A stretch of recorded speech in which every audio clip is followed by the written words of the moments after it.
of these guys yet? Do you guys know?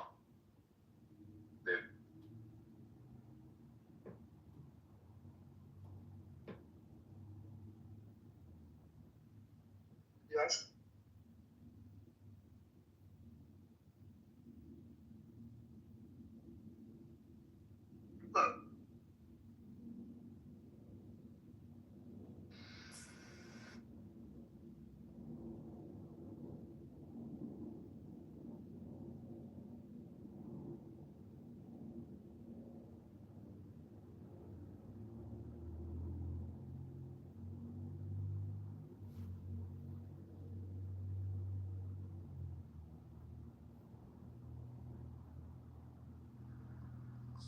Hello?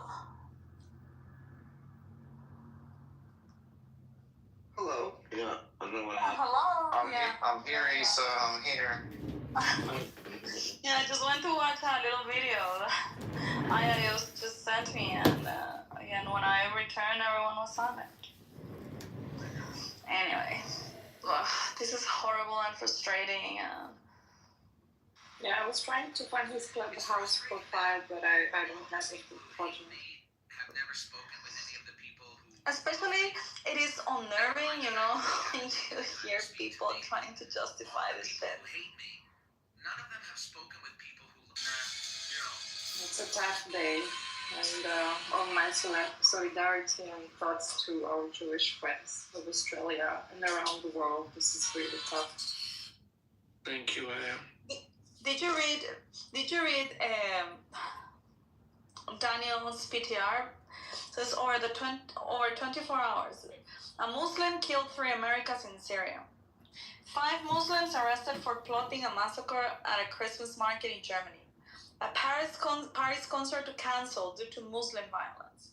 2 Muslims murdered 12 people at the Hanukkah party in Australia. Yeah, it's clear that Islamophobia is out of control. Due to what happened in Morocco, they took going to house kills in Morocco by Muslims who get into deep into this religion and they believe in that God's gonna get girls into them behaving something like that.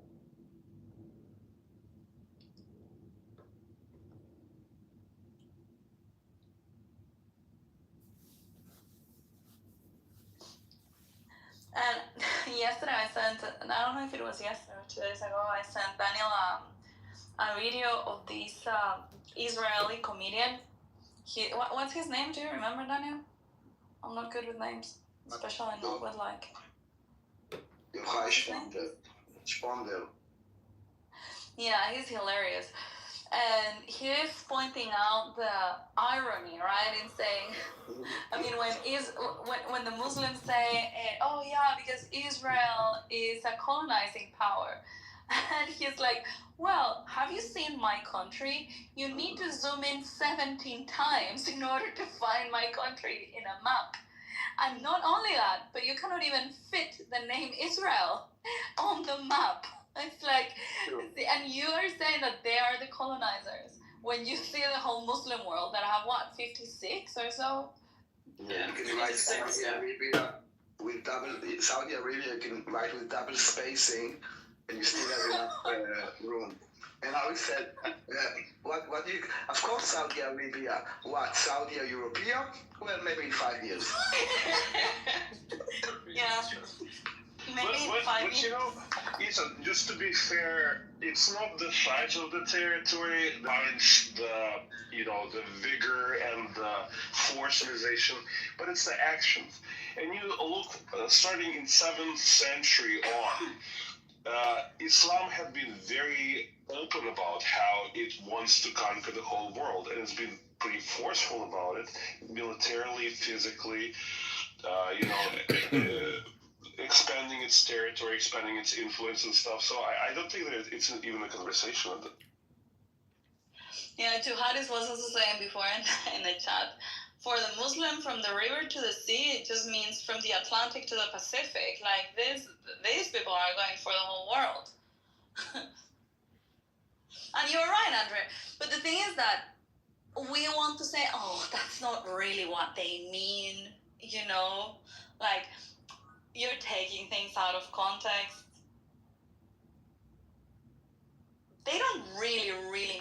they want to conquer the world. Just another religion. It's in the same level as saying like, oh, Islam just means peace. That's all it is. It's nothing to do with submission or anything.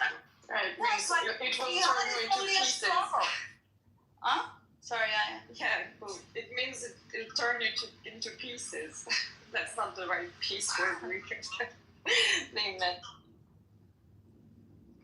But you know, honestly, like I'm more and more convinced that my hypothesis is correct in terms of that very toxic combination of expansionist mentality and the all-encompassing ideological foundation. Those two things together, they do not leave room for anyone else to exist, and so they become incompatible with anything, literally. Like nothing else can. Andre, some sects of Islam turned into ethno-religions like the Alevites and the Ibadites, and they are kind of okay because they don't have this expansion fantasy. That's true. And you know, the Sufis are also cool. Yeah. Sort of. But I think. What? But I think. Your drink. You know, I think you're hot micing.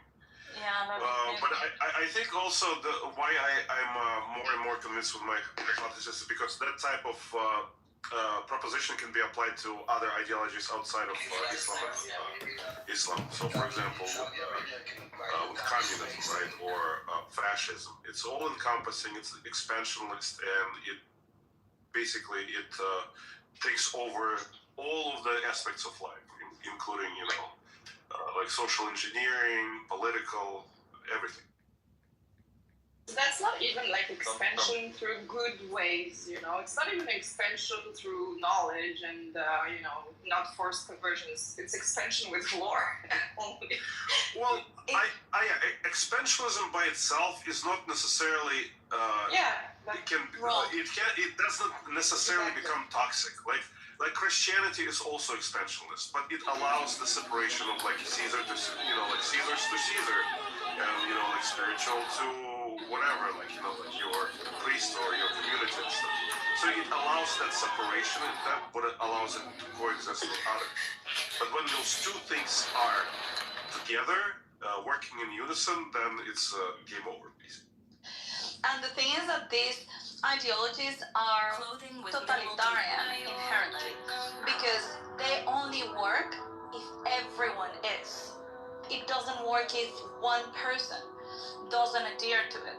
The same with communism. I mean, you cannot have communism working if you have one capitalist bastard in the middle of that population. So you need to force people to be communistic. And that's the reason why, quote unquote, it has never been truly implemented. And the same thing with Islam. It doesn't work if one bastard doesn't believe in Muhammad. You have to force everyone. These are totalitarian ideologies that it's either everyone or no one. Well, I said no because that's the whole point. Yeah, that's how you have peer policing in Sharia law, and you have honor killing, and you have apostasy laws exactly. Islam is far more powerful than communism because, one, it is a word of God and it has lasted 1400 years. Communism has barely lasted a century. But more importantly, Islam. It's pretty powerful too, and it's very good content.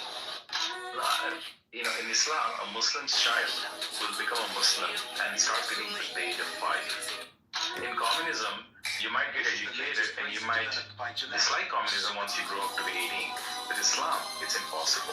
You're brainwashed so deeply. The problem is when you mix Marxism or socialism, communism with jihadism, that's where the name.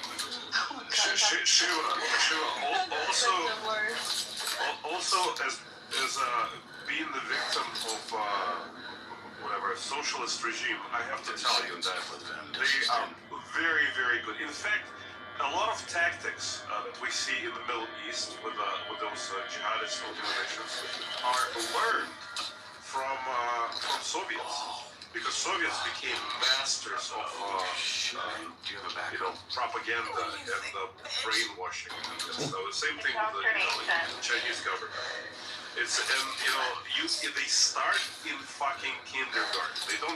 You don't just get education. You get a very specific political education embedded in whatever you're learning in the classroom. So it's one of the same. Tell me one communist who has 4 wives who can give birth to 30 children. Okay, name one communist in the world. Okay, Yeah, so you're missing the point. Yeah, it's irrelevant to your earlier position because what you're saying is like in communism you might get an education, but you're allowed dissent. You're not allowed dissent, and in fact, what we call they put you through struggle sessions. If you even voice any kind of dissent at the age of like in the first grade, in the second grade, they will get all of your comrades in the classroom, and you'll be put through a struggle session as a child. Okay, so I mean they are very similar, if not same, in terms of the tools that they're using for it. I think the point about the children is about how it's spread, not just this specific thing that Muslim can have multiple wives, but about the fact that one Muslim can have 20 children, and this is how it expands, unlike communism. Yeah, communism is for no family. It's to destroy the core of the family. Exactly, they will self-destroy it at some point in history. I was in a cab in New York a few weeks ago, and the driver was a Palestinian from the West Bank. And I asked him, like, how big is his family? He said, I have 8 sons. And I'm like, wow, that's a big family. All in America. They work as mechanics in a garage. And I was saying to him, well, that's a big family. He said, no, it's not a big family. My cousin who lives in the West Bank, he's a grandfather. He has 112 grandchildren. 112 grandchildren in the West Bank. But they're probably not alive, all of them. Well, That's another thing. I mean, like they might reproduce a lot, but they'll die very young because they're just like doing all this bullshit. And that's why you have very young populations. And when people say, "Oh my God, the children in Gaza," it's like, yeah, well, they're all like super young, and they're giving guns to 14-year-olds, 13-year-olds. And so this is why I also I would not be so quick to dismiss socialism and communism. They did go through the stage in the early 20s where they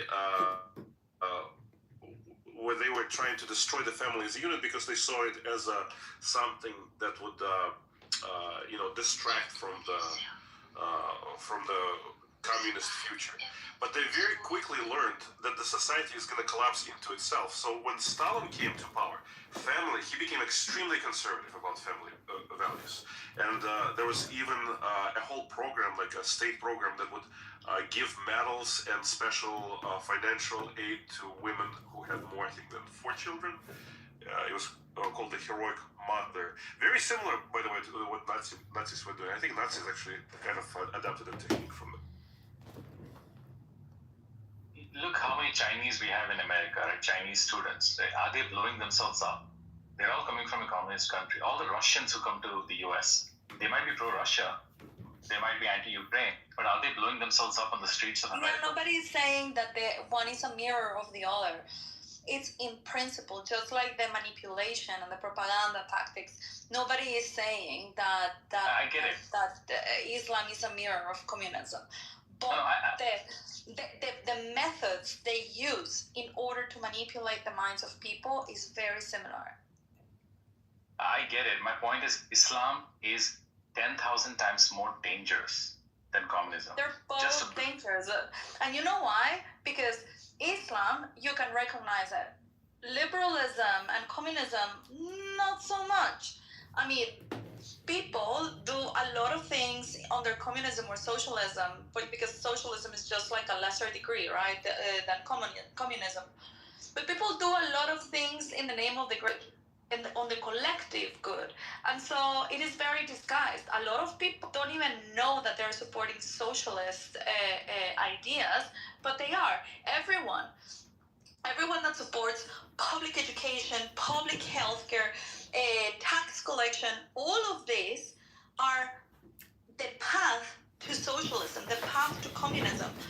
And people might say, oh yeah, well, I'm not a communist. That's like, yeah, honey, you might not be there yet, but it's the same staircase. The difference is on what step you're on. Communism might be the top step of that escalator or of that staircase. And accepting taxes might be just like 2 steps on the staircase. But it's the exact same shit. So, Isa, I would, I disagree with you on that point. And that's why you have very young populations. I don't care. No, I know you. They're all like super young, and they're giving guns to 14-year-olds, 13 years old. Are you there? You're running the Matrix. And so this is why I also I would not be so quick to Just to dismiss clarify to the rest of people, socialism. who never gets offended, he is in the Matrix. Socialist or communist. And Also, can you repeat your whole point because you went in the Matrix? Oh, so I would say that it's commonwealth is not a necessary path to socialism. Acknowledging that there is such thing as common motivation or common goals, that's not a path to socialism. I think that's just when you transfer the wealth from the individual onto the collectivist. The collective, that is. But that's not what commonwealth is. That's not what commonwealth is. Yeah, I never mentioned commonwealth. You brought up commonwealth. But commonwealth, like all of the things that you're talking about in terms of education, state-sponsored programs, that is the idea of commonwealth as well. I mean, they share some features, but they don't necessarily mean they're the same. Well, I know you don't think so, but I think because for commonwealth, you don't need to steal money from one to the other. Yeah, so it's incorrect to make such a generalization as saying that collecting taxes or redistributing taxes for commonwealth type of goals is necessarily leading to socialism. That's incorrect. And the second thing I would urge you is to make a distinction between liberalism and socialism and communism, because socialism and communism are in direct opposition to liberalism and the values of the liberal. Yeah, and what did I say? That said that they were liberal. You said that it's liberalism, socialism, and communism. You put them. No, I didn't mention the word liberalism. You did. I was listening, actively listening. You mentioned. Oh well, then I made a mistake because I think communism and socialism are not harping. liberalism. Yeah, I'm not harping on that point. I'm just saying, just be. It's an easy slip to make because we file them in the same category of left of center. And just by the way, commonwealth doesn't require a distribution of the wealth. Commonwealth just means things or public spaces or common stuff that should be shared by everyone. That is a commonwealth. It doesn't mean that I am going to make a claim on your property to give it to someone else that needs your property. A redistribution of the wealth is not commonwealth. Are you collecting taxes in the Commonwealth to redistribute it for the common good? No, but again. Yes, you are. Commonwealth doesn't redistribute the wealth. So exactly. So this is why those are two completely different motivations and should not be filed. Correct. And I never mentioned Commonwealth. Collect the taxes. Isa, I'm just telling you that you need to be in terms of the way you define things. It will be helpful if you do a little bit sharper. Socialism is a redistribution of the wealth. You take forcefully from someone to redistribute to someone that doesn't have. Commonwealth is not that. Commonwealth could be some sort, let's say, of crown property that everyone makes use of it. That is not a redistribution. Yes, of course. Please come again. Yes.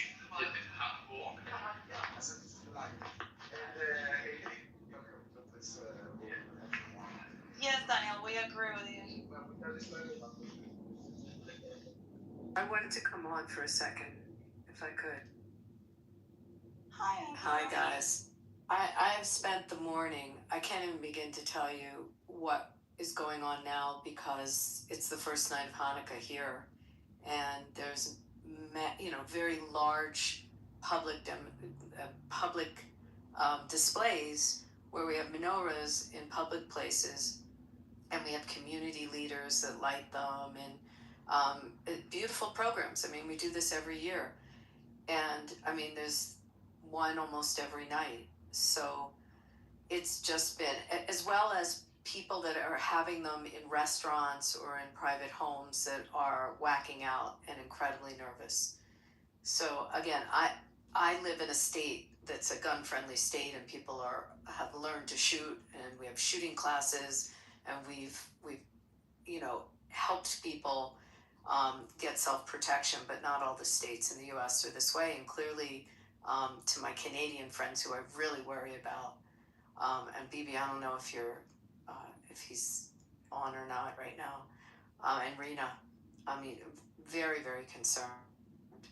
So it's just a week of trying to now put all of this infrastructure that for the last few years we've been putting in place and putting it to work.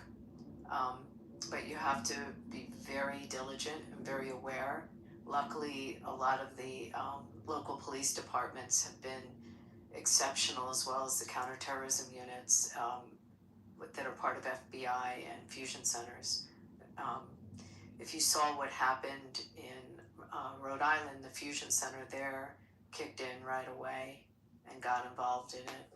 But that's, we can't have any of these events without Security. Significant police Look, presence. Abby, Significant. you're just pointing out exactly why not exactly why, one of the reasons why I'm incredibly paranoid about some of the gatherings. Like, there was even a basketball, celebration in Toronto, and some gunman was there. So I've never really participated in large group activities like the Boston Marathon. I have an incredible,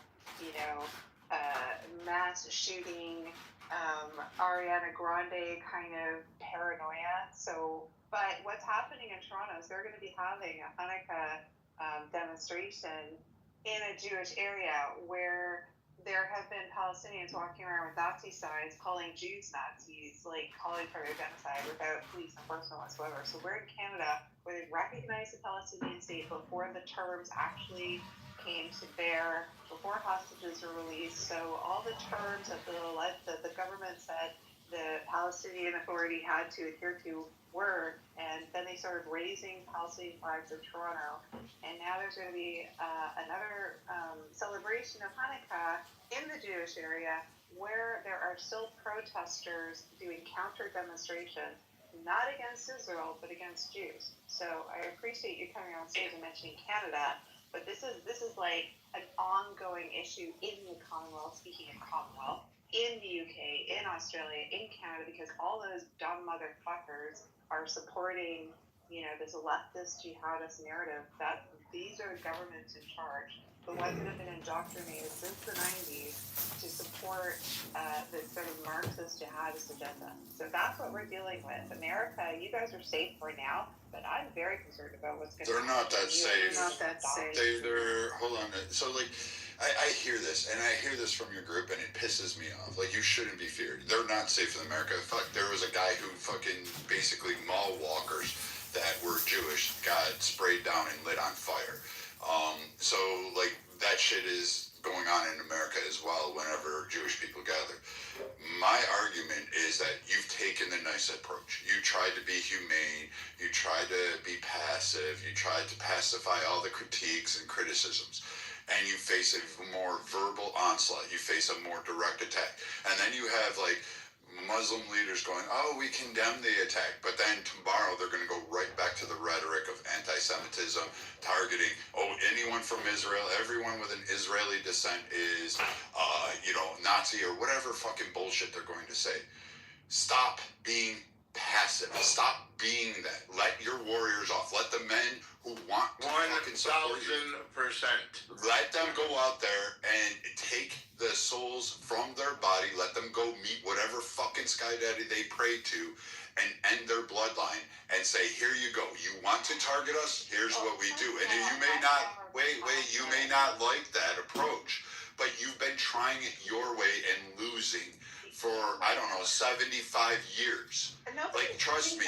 There's Israel, there's the IDF, first of all. And in Canada, we're not allowed guns. The Jews in America are allowed guns. Yes, we're not. yes, we are. Yes, we are. That's a lie. Well, it's very difficult to get guns. No, it's not. Same It's in not. Australia. No, it's not. There's a stigmatism here. Okay. And people, Well, okay, I'm not it's gonna not. Guns aren't illegal. You just need to be a legal gun owner, and like anywhere in the world. And the problem is, you get arrested when you defend yourself in Canada. Yeah, but that's okay. Would you rather be judged by 12 or carried by 6? I'd rather be judged by 12. It's difficult in some parts in the United States, like in New York City. I mean, I just left a whole group of people, including some Canadians. But people are taking lessons. They're learning to shoot. They're buying guns. I mean, Self-defense, guys. The number one thing is you gotta be out there in the open. I know how to shoot a gun, and I have. No, it's not about that. You gotta be out in the open. The problem is they win when you're afraid to go to these protests. When you're afraid to go outside, they're like, look, you're scared. And then what they... I know, you've already voiced your opinion on that a couple years ago, but it's not about that. The point is, then they start walking into streets in Thornhill and Bathurst and Shepherd, and they start walking down public streets and terrorizing Jews because Jews are afraid to go to those events. You need to show them that you're not fucking afraid of them. I mean, to the same extent, And if you have to run one or two over, you run the fuckers over. Baby, when you say to the same extent to Christians need to go to the markets in Germany. They have to be able to everybody's got to get the fuck out of their house. They have to be able to go to the Christmas markets. Like, we can't stop doing this. It's the same thing. I mean, Issa, we talked about this after the attack in Germany. You can't just not do it, but you have to be vigilant, and you have to also do a lot of background. I mean, we have plate readers. We read license plates. We know. So we're able to pick up. We have facial recognition. I mean, we're on top of as much as we can, but to say not to gather is also cowardly. You have to gather smartly. I'm not saying not to gather. I said this was one of the reasons for me personally. Secondly, you guys are talking you're talking about people being naive and not defend yourself, but you're also not looking at the larger picture. We're literally dealing with governments who aren't protecting their Jewish communities, so that's fine. You want to have the Jews and the Christians get together and get their guns and defend themselves and become. That's fine. I support that. I support that. But I'm saying that in Canada, anyone who defends themselves, they go to jail. Not the people. That's anywhere in the world, young lady. That's anywhere in the world. Where we have the government in power that's supporting the jihadists. Rena, Rena, hold on. Rena is not saying anything outrageous. That is exactly what's happening in the UK as well. In the UK, somebody denounces a Muslim for rape, and the one that is being put in jail is the woman denouncing them for you know, so that is the thing. I mean, like, I don't see a problem with the fucking million Muslims that are marching, guys. Hold on, baby. Oh my God. Europe and Canada, they're working backwards. so I just want to say this. No, that's I not want to say true, though. It's not Wait, true. hold on. So your fear is, I'm going to go to jail or I may die, and that's true. You may get killed. You may go to prison. You may get beaten. But is it better to be beaten? Would you trade all this time and all that effort and give it all up because you're being targeted now? Would you live in fear for the rest of your days and acquiesce to this, or would you stand and fight? Wait, no, I let you go, but let me finish. We all have responsibility. I have children too. I'm not going to sacrifice myself for my family. Oh, okay, I'm sorry. So you know what? Go ahead. Everybody can cut it. She can cut everybody off. I'm saying you're going to live in fear the rest of your day, and your family is going to live in fear. Your family is going to be targeted. Your family going to suffer what your decision. Okay, there you go. Never mind. I get it. So you can speak in generalities, but don't speak for me or. He's not speaking for you, but you're speaking for people in general. You're saying to live in fear. That is not where I'm coming from. Well, it sounds like that. I'm saying to look at the top-down issue, which is like what Issa was saying, is that we're dealing with a larger issue here than just people going to rallies. It's a bigger problem, and I'm just trying to get you to acknowledge that and to see, like, what do you do about the fact that women who are, accusing gang rapers who are Pakistani Muslims in the UK, and there's no enforcement. We have a larger societal issue in Canada, UK, and Australia. Nah, man, that's not true though, guys. I've Baptist and Shepherd for the past fucking 107 weeks. For 700 fucking days, I've seen one of the most powerful, strongest women in Canada show up every fucking Sunday to protest for our hostages to come back, stood there day and night, and protest loud and proud without fear, and went to their Instagram, went to their Facebook and said, fuck you, we're Jews and we're not going anywhere. And they went there and made themselves uncomfortable, put themselves comfortable in uncomfortable situations, not for them, for their children and their grandchildren. They did it selflessly to show that we're not afraid of you. Even if they are afraid, they're showing them, fuck you, we're going to show up and we're going to march every fucking Sunday. Whether it was raining, there was no excuse that they didn't show up. They showed up every fucking Sunday. The other thing that you do is what I just finished doing this last week, is you go to your legislators, you go to Washington, you knock on fucking doors, and you tell them that you knock on fucking doors. People from And coming you up to tell the them what you synagogue want. and trying to attack it in the name of free speech. And you get your congressmen, you get your local representatives, and when in Canada you go to your representatives and you try to enact laws, because Rena, if you think it's from the top and it's a bigger issue, then you've got to attack the bigger issue by the rule of law in the nations that you live in. And you go to your representatives and you did that. I was and continue to do it. Just continue to do it. I do. It's not a one-shot deal. 2 years, and unfortunately, you have to spend another year. I can't even get into why it was, but yeah, no, I'm still engaged politically. Yes, it's not something I speak of, but that's really the only way to okay, fine, rally at a protest, fine, good, great, that's great, but the people who are in power. I agree with you, Abby. That's exactly where it needs to go. But anyway, I'm right. But the people that are in power are going to these protests. Michael Kersner, he goes every Sunday. Melissa Lanceman, she's a member of Parliament, MP. She goes every Sunday. They go there to see, and it makes them proud, and they get to go with chutzpah whenever they go and fight Congress, and they fight the government.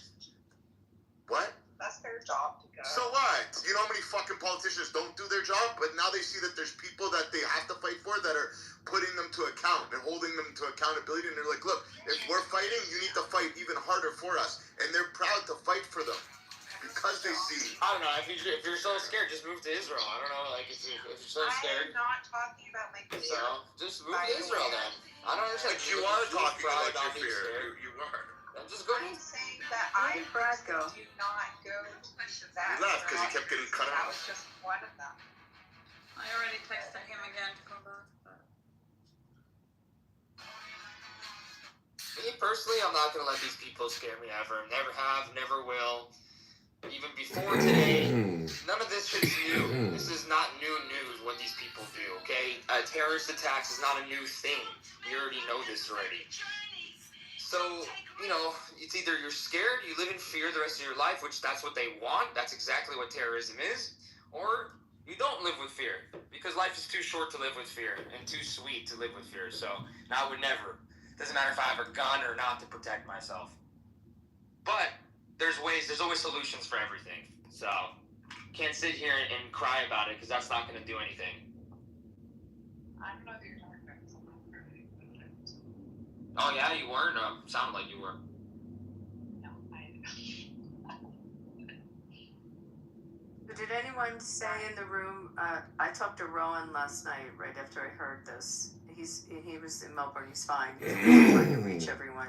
I have friends that are in Sydney, and then all of a sudden I see the picture of Arson with the blood all over his head. I mean, which is just mind-boggling to see that. Have they released the names? I'm not I just sure, heard the but rabbi. somebody was saying that it was a Pakistani and an Afghani, but I don't think they released Oh, it the was names of the They attackers. released the names of the shooters. Yes, they did. the shooters, Pakistani and Lebanese, maybe. I thought Pakistan, and then was in Afghanistan. So he migrated. He was like originated in Pakistan, went to Afghanistan, from Afghanistan went to Australia, and he was, he was like, like there's some mosque sort of thing going on. You can look it up. So how do you feel about Trump's policy now to check social media back a couple years before someone comes into the country? I mean, I'm 100%. And to vet it. You don't think they already do that, Abby? Yeah, I mean, to some extent Essential. now under they this also administration. like check your eye. They do that. Like if you're not American, they they do the eye thing. I don't know. Like there's mega security. They didn't do that to Canadians before, but now that they're coming through Canada into the States, so now they're doing it to everyone coming in from Canada too. What are they doing? They're like registering your what's the things in the eyeball? Your retina? Yeah. They're screening it and they're saving it and they're using it as identifiers in the event that you can, like you're in some sort of larger database. So it's like more than a fingerprint, huh? Because a fingerprint you can change, I guess. Yeah, no, it is. It's much more. Yeah, it's definitely like a more fingerprint. But I don't care because I'm not a terrorist, so it doesn't matter to me. But that's something they didn't do to Canadians before. But now with the Carney's policies, for sure, I totally agree with it. Everything America says that's bad about Canada or Canadians, I actually 100% agree with. But anyway. I had my last trip to the UAE going in, I had to take my contacts out right at the entrance. It was weird. They just, and they did the retina scan, but they wouldn't let me in the country unless I took the contacts out. I wonder if that's what they'll do now coming in. If they do a retina scan here. To America? Yeah. No, they won't do it if you're American. No, I mean for a foreigner coming in, if they're doing a retina scan, if they do that. Yeah.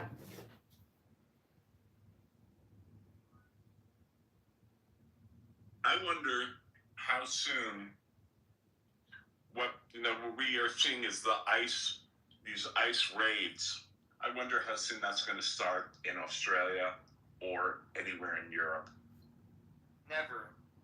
They've actually been deporting. Why do you say never? Quietly.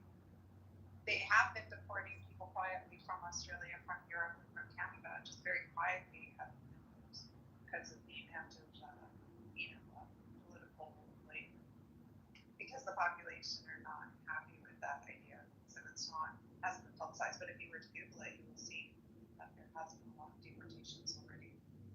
Wow. It's such a polarizing topic here in the but U.S. But not enough, clearly. Not enough. Right. Wow. It's such a polarizing topic in the U.S. To me, in the States, that people don't want to get rid of illegal migrants. I've been waiting 15 years to get to America legally. Why do they get to jump the line? Do I have to fly into El Salvador and walk through to Mexico to get in? You should try to fly so you get points. No, the New York Times, they must have a reward out there because they have endless stories about a girl who was, came here at the age of 4, finished high school, was a great student, now in college. Oh, at the airport she was flying home. Oops, she was detained by ICE. That is the story that we are reading in the New York papers consistently, how unfair the whole thing is. I guess, and these kids are called dreamers. That's not unfair. If you come into a country illegally and don't go through the proper channels to guarantee that you are there legally, it's called fair, actually. That is fair that you get kicked out of the country. Yeah, well, it's a very polarizing topic here, Yeah, I understand that. It's only polarizing for the lefties that disagree with it. They just think that there should be open borders and it should be like this mass global. No, it's not. I guess they want an exception. You saw what happened in Colorado, right? To the guy who threw the fucking fire bombs on the old Jewish people that were just marching for the hostages that they were doing every single week. That guy came in he came in with a regular travel visa, overstayed his travel visa. And he was here in the country illegally, and it was during the Biden administration. I mean, imagine how many more of these motherfuckers are here right now. Right. So yes, they should deport every one of these motherfuckers. I don't care if they're part of the cartel. I don't care if they're part of Hamas. Hezbollah. It doesn't matter. They all need to be deported. They said one of these shooters was a watch list in Australia. But of course he was. Yes. Because if they did anything to go and actually find this guy and take him into custody, something would be called Islamophobic. And in Australia, they can't have that. They can't be Islamophobic there. No.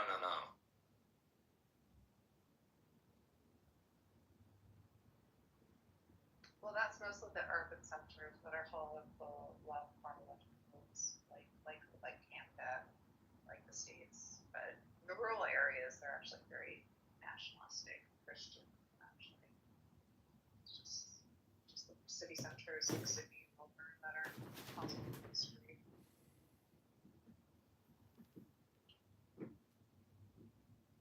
Anyways, this isn't new. I mean, look what just happened.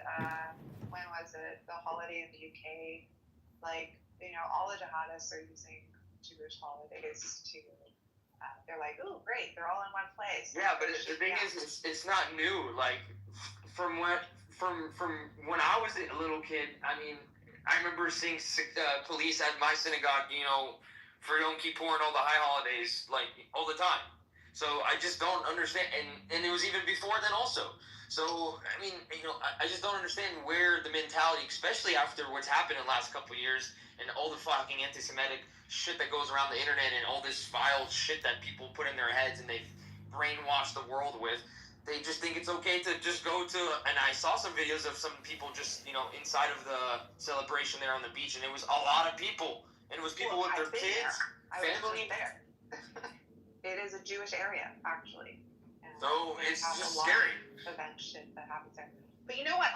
You want to talk about naivete? How about the naivete of the Jewish communities in Canada, UK, and Australia, thinking that they can just go and gather without security, that the government's going to protect them, that the police are going to be there and enforce it, that they're actually doing their jobs with intelligence and making sure there aren't jihadists that are like swarming around Jews and Jewish events. Like, that's what's been going on. In the UK, they had holidays and there was a shooting there. In Australia, Bondi Beach, shooting there. I mean, the government has been enabling it, and the Jewish communities of Canada, UK, and Australia are naive to think that they can do these things without more security. We had security before, now they need more, because the government certainly isn't going to help them. Well, that's exactly my point. Or they need to get out. They feel like so safe around a government that will never protect them, so yeah. I don't know. We had an MP here who was celebrating Hanukkah at one of the fucking Liberal parties, Mr. Housefather, who's like the token Jew of the Liberal Party, and he made this announcement saying, Happy Hanukkah, just so you know, Canada is one of the safest places for Jews. Not really, no. Why are all the Jewish communities under threat every single weekend? Why are there... Who did that? Who did this? Housefather. Uh-oh. He just posted on Instagram. It's like, no, it's not. Like, it's just a matter of time. But we need more guys like Roman Barber, bro. Why can't the governments be sued for not they are enforcing the being law? sued currently, actually. There are many lawsuits against them right now. Human rights lawsuits about them not enforcing the law, not enforcing hate crimes. Did you know that the person who's in charge of the hate crime unit in Toronto, Canada, went on public, like in a video, saying how October 7th led to a number of rebirths? This is the head of the hate crime unit. The one that's supposed to protect the Jews. Well, obviously that's a joke. Obviously that person's a joke and the hate crime unit is a joke. Yeah, no kidding. But yet again, the you have the naivete of the Jewish community thinking, we're in a Western country, the government's going to protect us, we pay taxes.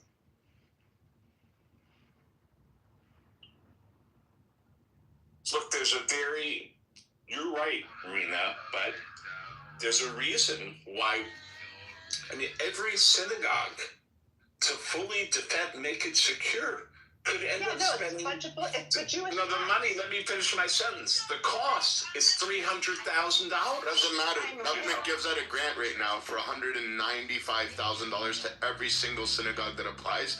The problem is the motherfuckers aren't applying. They're giving them there's grants for every single synagogue for security, and they're not applying. Yeah, they're not. Why would you not apply? I don't understand. They're ignorant because they. Listen, as much as I love our people, they're saying Hashem will protect us. During the crazy, It doesn't make sense. What you, What do you mean it doesn't make sense? I'm part of the security sector here. I know what's going on.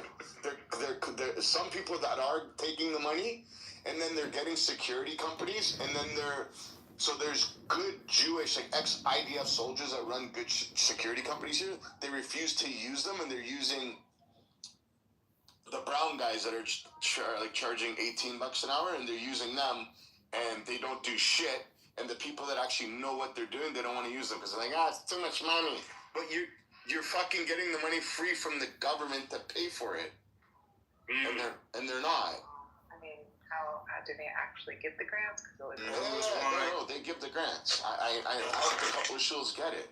You're teaching me about things I didn't know, and I didn't know that because I haven't heard that happening in the U.S. My friends. Why should there be a Jewish tax, though? The Jewish tax being that we have to pay for Jewish schools, plus we have to pay for our own security. Well, that's what we're talking about. But our Jewish schools aren't accredited. Yeah, we know. Hey, by the way, Rena, anti-Semitism is bullshit too. We know that. No kidding. So but we're the past that. They gotta pay for them too, guys. Come on, it's not. Unless it's a Catholic or Christian school, the government's gonna pay for it. But Jewish schools aren't paid for it. But they also don't. The Jewish school also doesn't fall into the curriculum, so they don't give there's a big problem with that too. In America, it's different, bro. Because they have private Catholic and Christian schools too, and Jewish schools are considered private. You have to pay too for some private Catholic schools, but there's no funding for the Jewish ones. Most of the synagogues here, they have protection. There's even a Jewish day school here where I live. Every day there's a fucking sheriff officer parked in front of the you can't even get inside without passing by him. So, it's all fenced off and everything. That's on the establishment themselves to make sure that their congregation 100% and their students are all fucking safe. Yeah. So there's a Jewish school on Chess Alness that's been shot up 4 times. I've served in the U.S. that has security apparatus. 24-hour police car in the parking lot. But all of these congregations, I know of other congregations, they call for Hanukkah, they call for Yom Kippur, they call for Purim, and they'll send police officers. But the problem is they're not doing it. And I'm not joking, man, when I'm telling you, they say Hashem will protect us. It's the crazy. Yeah, Hashem will, but you give you free will. You have to kind of make decisions for yourself. Yeah, people like your cousin, bro, who have companies like that. If I was the leader of a congregation, those are people that I would hire more than the police, actually, to tell you the truth, because even the police are still not super reliable, to tell you the truth. There's school shootings that happen here in America, and they have police officers in the school, and they still happen. The one that happened in Texas a couple years back, more than a couple years, the police officer ran away from the school. Wow. They were running away. That's why I don't trust the police. It's like Shomrim in Brooklyn. Shomrim in Brooklyn show up a lot quicker than the cops do. Yeah, so we have Shomrim here in Canada as well, that my family's involved in. And same thing, they show up first. They're on scene of every one of those protests, as well as Herut Tactical Solutions. They've been to every single one of those events. But I don't know. It's like Jews have to defend themselves. I kind of understand what Rena's saying, but at the same time, we can't let it get to us. You know what I mean? But there's a lot of programs they're just not utilizing them. And they kind of want us not to. The government doesn't give a fuck. We We have some good speakers, like Pierre Poilievre, the guy that was running against Mark Carney. His right-hand person is Melissa Lantzman, who's a very proud Jew, and she's very loud and well-spoken. And she'd be like second in command. She never ever stopped. She keeps going to every Jewish event. She does that, and Roman Daber. He also does that. He speaks up loud and proud. But these people, I don't know, man. Yeah, they speak up, and they also lose popularity because of speaking up. That are speaking about the sort of jihadism and radicalism that's occurring. Yeah. So they're also not in power, and they keep losing people from liberals that are having to walk over, trying to get a majority to. They did. I know they did, but we're not a majority yet. They still one short. I thought 3 walked over. No, 2. Oh. That's crazy. Sorry, I missed your message before. That's fine. Like, even if you hear the gun minister, the firearm minister, the chief firearms, it's the retard. Oh my God, Harry, you have to check out this guy. Like, he talks about gun. He doesn't even know English. He doesn't even know anything. He's never fired a gun. He knows nothing about fucking guns. They even got him on a hot mic saying, "I don't know what the fuck I'm doing." Like, the guy's... Wait, this is a minister? What is this? He's in charge of the firearms, and he's banning a bunch in the whole country. Crazy as shit, bro. In the whole country or yeah. province? Yeah, throughout the whole country. He has no idea, This is the Peter principle at work. It is. It is. 100%. That's exactly what it is. Evie, are you aware of the Peter principle? No. God. It says everyone rises to their level of incompetence in an organization. It's like he's maxed out because he's so dumb. Like, Exactly. He can't actually do his job. He's reached his level of incompetence. But that's the whole Liberal Party, really. I mean, the only way that they're in power is by changing boundaries and, like, manipulating people and, giving handoffs to their cronies. So, they Also, did you see the health minister, Rena? Which one? That lady with the hijab. The fat one? The fat lesbian? Yeah, she's fucking obese. Fat trans obese lesbian. And she's telling people how to eat. It's has diabetes. Yeah. Sure. You know what's pretty Created diabetes. interesting is one prominent member of Mondani's transition team is a trans woman. Yeah, is a trans woman rabbi, former rabbi. No, current rabbi. That was he? No, sorry. Trans rabbi. Former member of a Hasidic community. An anti-Zionist rabbi. Right, that transitioned and is now a reform rabbi. And anti-Zionist. That is just. This is like Idiocracy with. I love that movie. You turned me on to that movie. Like where the wrestler becomes, and then he just like hires the dumbest people to. It's like that's the education minister. He's retarded. Yeah, it has electrolytes. Somebody's cousin. That movie is priceless. Yeah, well, now we're living it. It was pathetic, really. Yeah, I don't know. You got like a bunch of dumb people in power doing dumb things, destroying civilization. I mean, it's not really a good time. And whose only qualification is that they're DEI hires. Oh, God, don't even get me started on that. Jesus Christ. Yeah. They're not competent in what they do. Well, the Liberal government botched that. Now, they started letting go of all the minorities and women, like, first thing, because Justin Trudeau is Pratt. Now he's dating Katy Perry. Yeah, how's that working out for him? Really great. I mean, they're both stupid, so obviously I think it's a perfect match. Seriously, they're both dumb. So it's actually a match made in heaven. I think it's gonna work. This is this is what I have to think about Pierre Trudeau. Let me get it up. I mean, I thought I was hoping he'd crawl under a rock and disappear forever, but no. This is what he wore when he went to the Biden White House. I can't. it's just Was he wearing his blackface or Indian? No. So I'll describe it. Others can look at it. These really beautiful brown shoes, although he completely destroyed it with blue shoelaces. Oh, and then he flowers, has so the rainbow socks. then he has red, white, and some darker blue socks, and then he has a beautiful blue suit. So each of these separately are beautiful things. Together, it's like a mishmash of color. It's just like the shoes are wonderful. The suit is wonderful. The socks are kind of interesting, but I would never wear them. But he put them all together, and literally all the cameras went from taking pictures of his head to taking pictures of his feet. Socks and feet. Yeah, he's a clown. Destroyed Canada. Now Mark Carney's works. Have you read Mark Carney?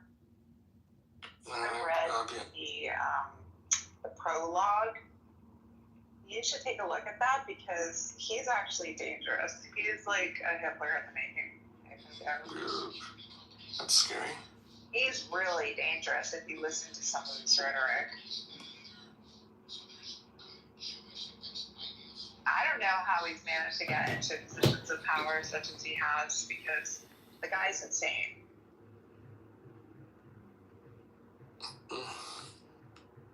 And I don't understand how people can read his book and listen to his rhetoric and think that he should run a country. Like, he destroyed the UK economy, according to the former Prime Minister of the UK.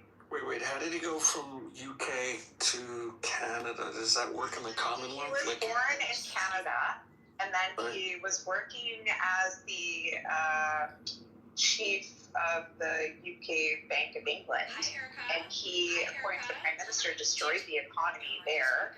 Then he went to go meet some other investment books or something in the United States, and he's been in the United States for 10 years. And then the Liberal Party flew him in because they needed to get rid of Justin Trudeau. And Pierre Poilievre was like leading in the polls. The minute that they flew Mark Carney in, they voted him in Prime Minister within themselves. Okay. And then had an election and convinced the Liberal supporters that he was going to be different. And shit. Sorry, on the highway. Yeah, and then managed to convince the Liberals that he was going to be different from Justin Trudeau, and then he won somehow. And then he had to, get rid of his American citizenship. Like, he hasn't been in Canada for 10 years, and now he's the Prime Minister. Hey, why did he have to get rid of it? Because you're not allowed to hold multiple citizenships when you're Prime Minister of the country. Problem. I wonder how that works. You just write a letter and send it to the State Department, I renounce my citizenship, and send them back your passport? The whole process. Or you go to court? I wonder how that works. No, you do not go to court. You just fill out a form, pay a fee, submit your passport.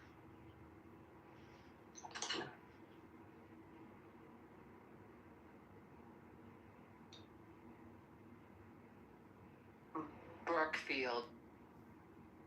I woke up this morning at 5:30 and I'm like, holy shit, what happened in Australia? I was like, is this real? Like, did this really happen? I was Nothing traumatized. Nothing surprises me anymore.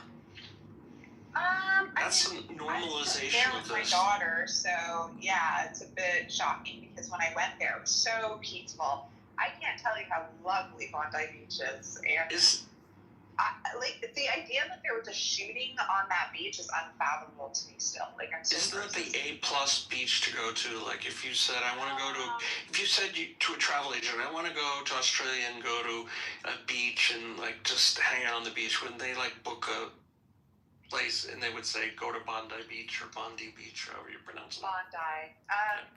I would not say it's like the best beach in all of Australia, but in Sydney it's a tourist destination point, and it's like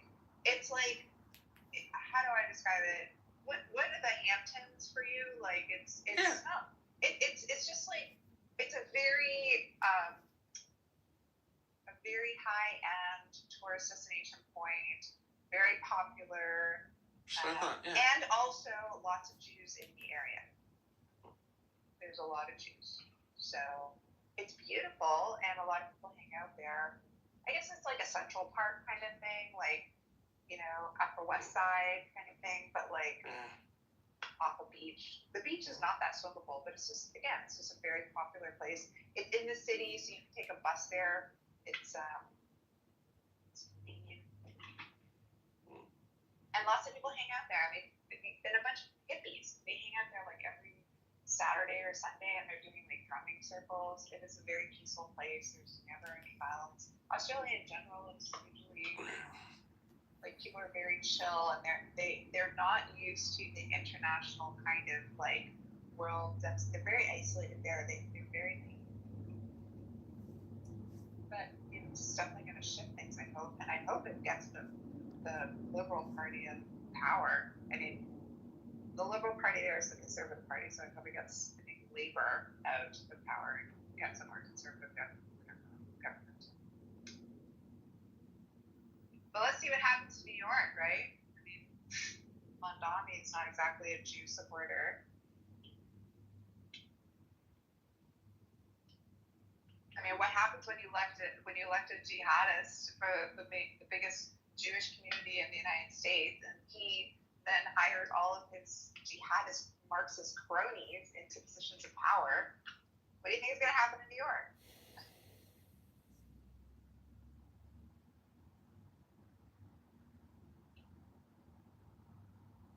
I mean, that wasn't a reported statement, but just my concern.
What's going on?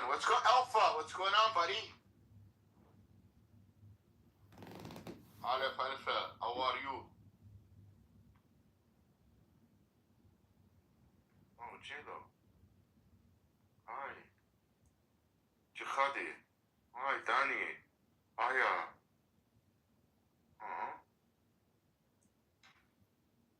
What's up, everybody? It's in the audience.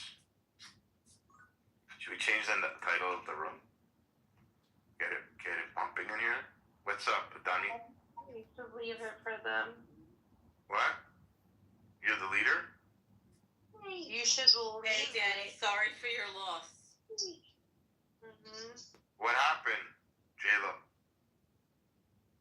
What happened, Danny? I don't know how she found out anyway. Are you okay? What happened? Should we have a party? Definitely not. What happened, Danny? Your goldfish died?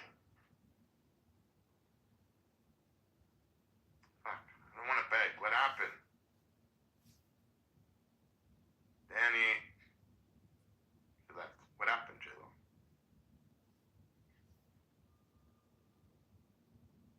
Don't tell me Mimo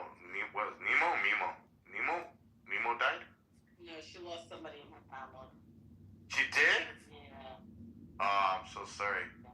I'll let her tell who she wants. Yeah. Respectable.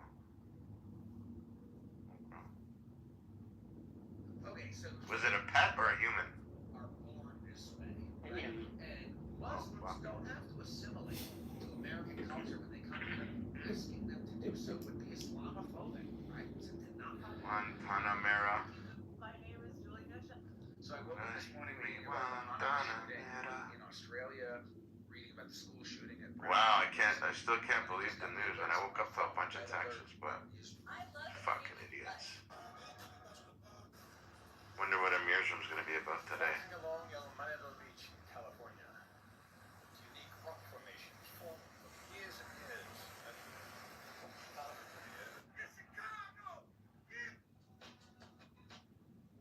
Be gentle with yourself. This time, deals are.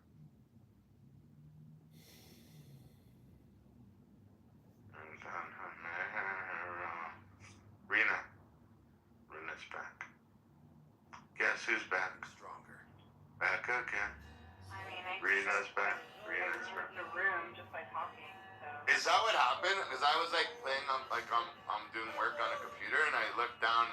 I heard you talking, and then I looked down again, and I'm like, you were asking a question, nobody responded.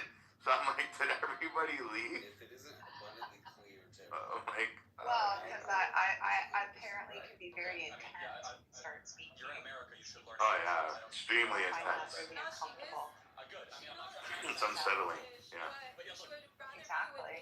Just like starts to like boil up the internal grief and emotional anguish. They get uncomfortable because they don't know how to respond. And also I overtalk everybody, so I don't really give anyone an opportunity to say anything. Once I get started, It's hard to stop. yeah, I mean, I'm in the car and I'm drinking coffee. What else am I supposed to do with my time? Other than Yeah. overtalk people. Nice. And also the room itself. Like I'm in the car, I can't fix the room. So if people want to come out, I can't let them up. I mean, they can't. It's not the same room, so nobody can come up. Absolutely.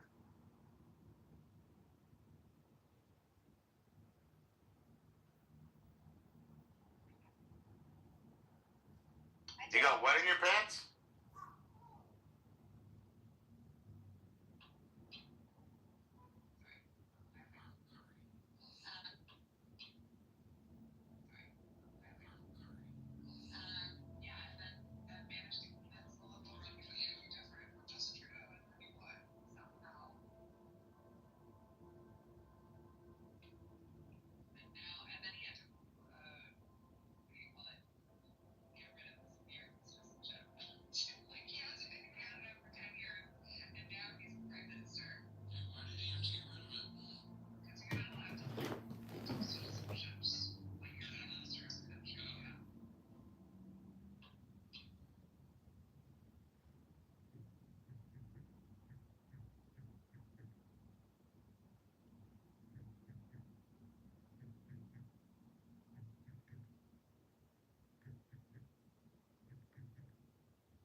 What's up, Professor Mono?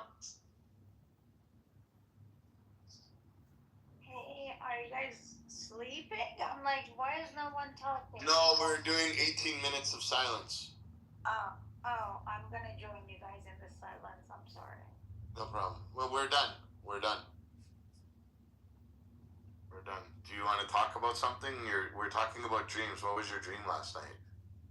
I don't remember, but I did wake up to the news of Australia, and I'm just angry. And Okay. I don't know.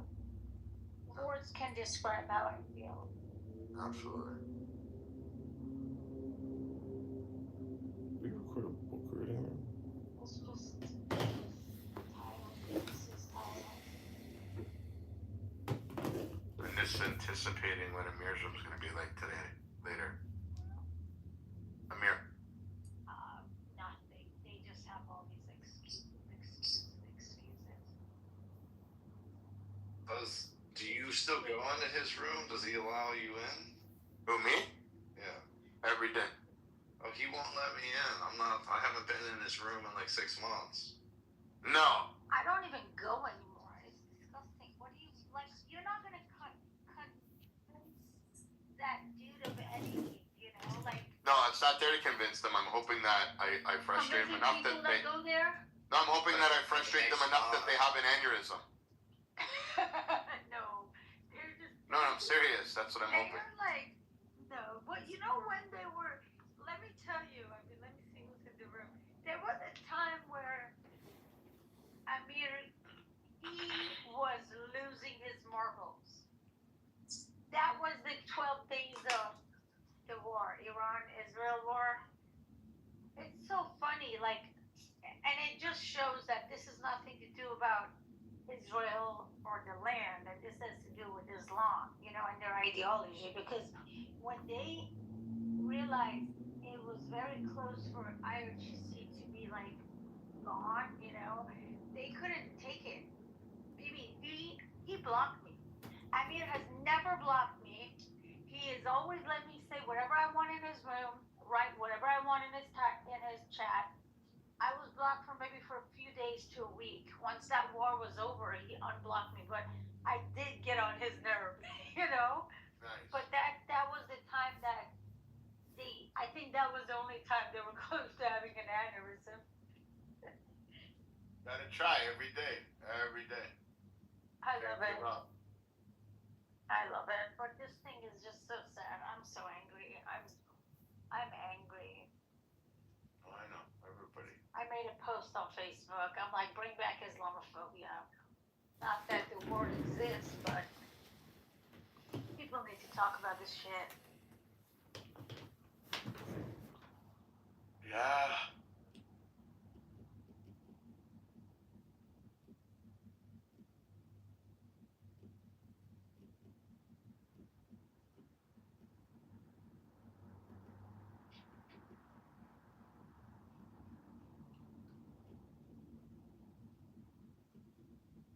Has anyone take the responsibility for it? No, no clue. My friends are in Australia. They were saying, I mean, I don't know. This was when I woke up. I saw a chat comments. They were saying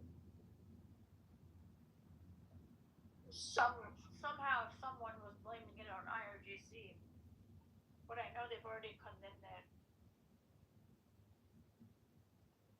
Yeah, I heard something about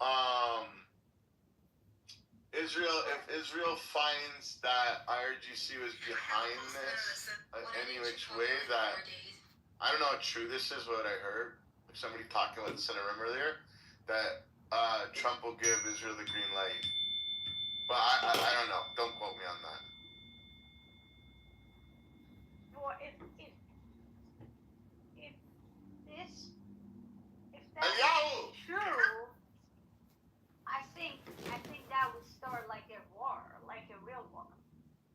But I don't think they would do that. To be honest with you, Bibi, I don't see them. They don't want to go. You know, they know this is going to be the end of them.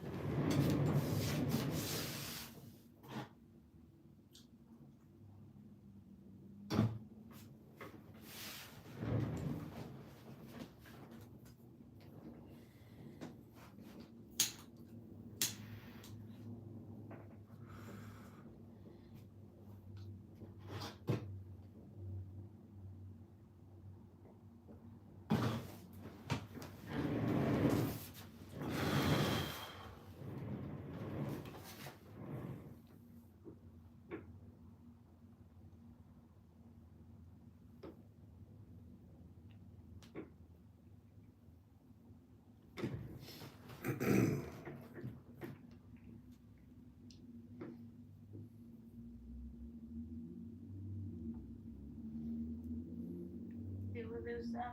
Are you there, baby, or are you phone?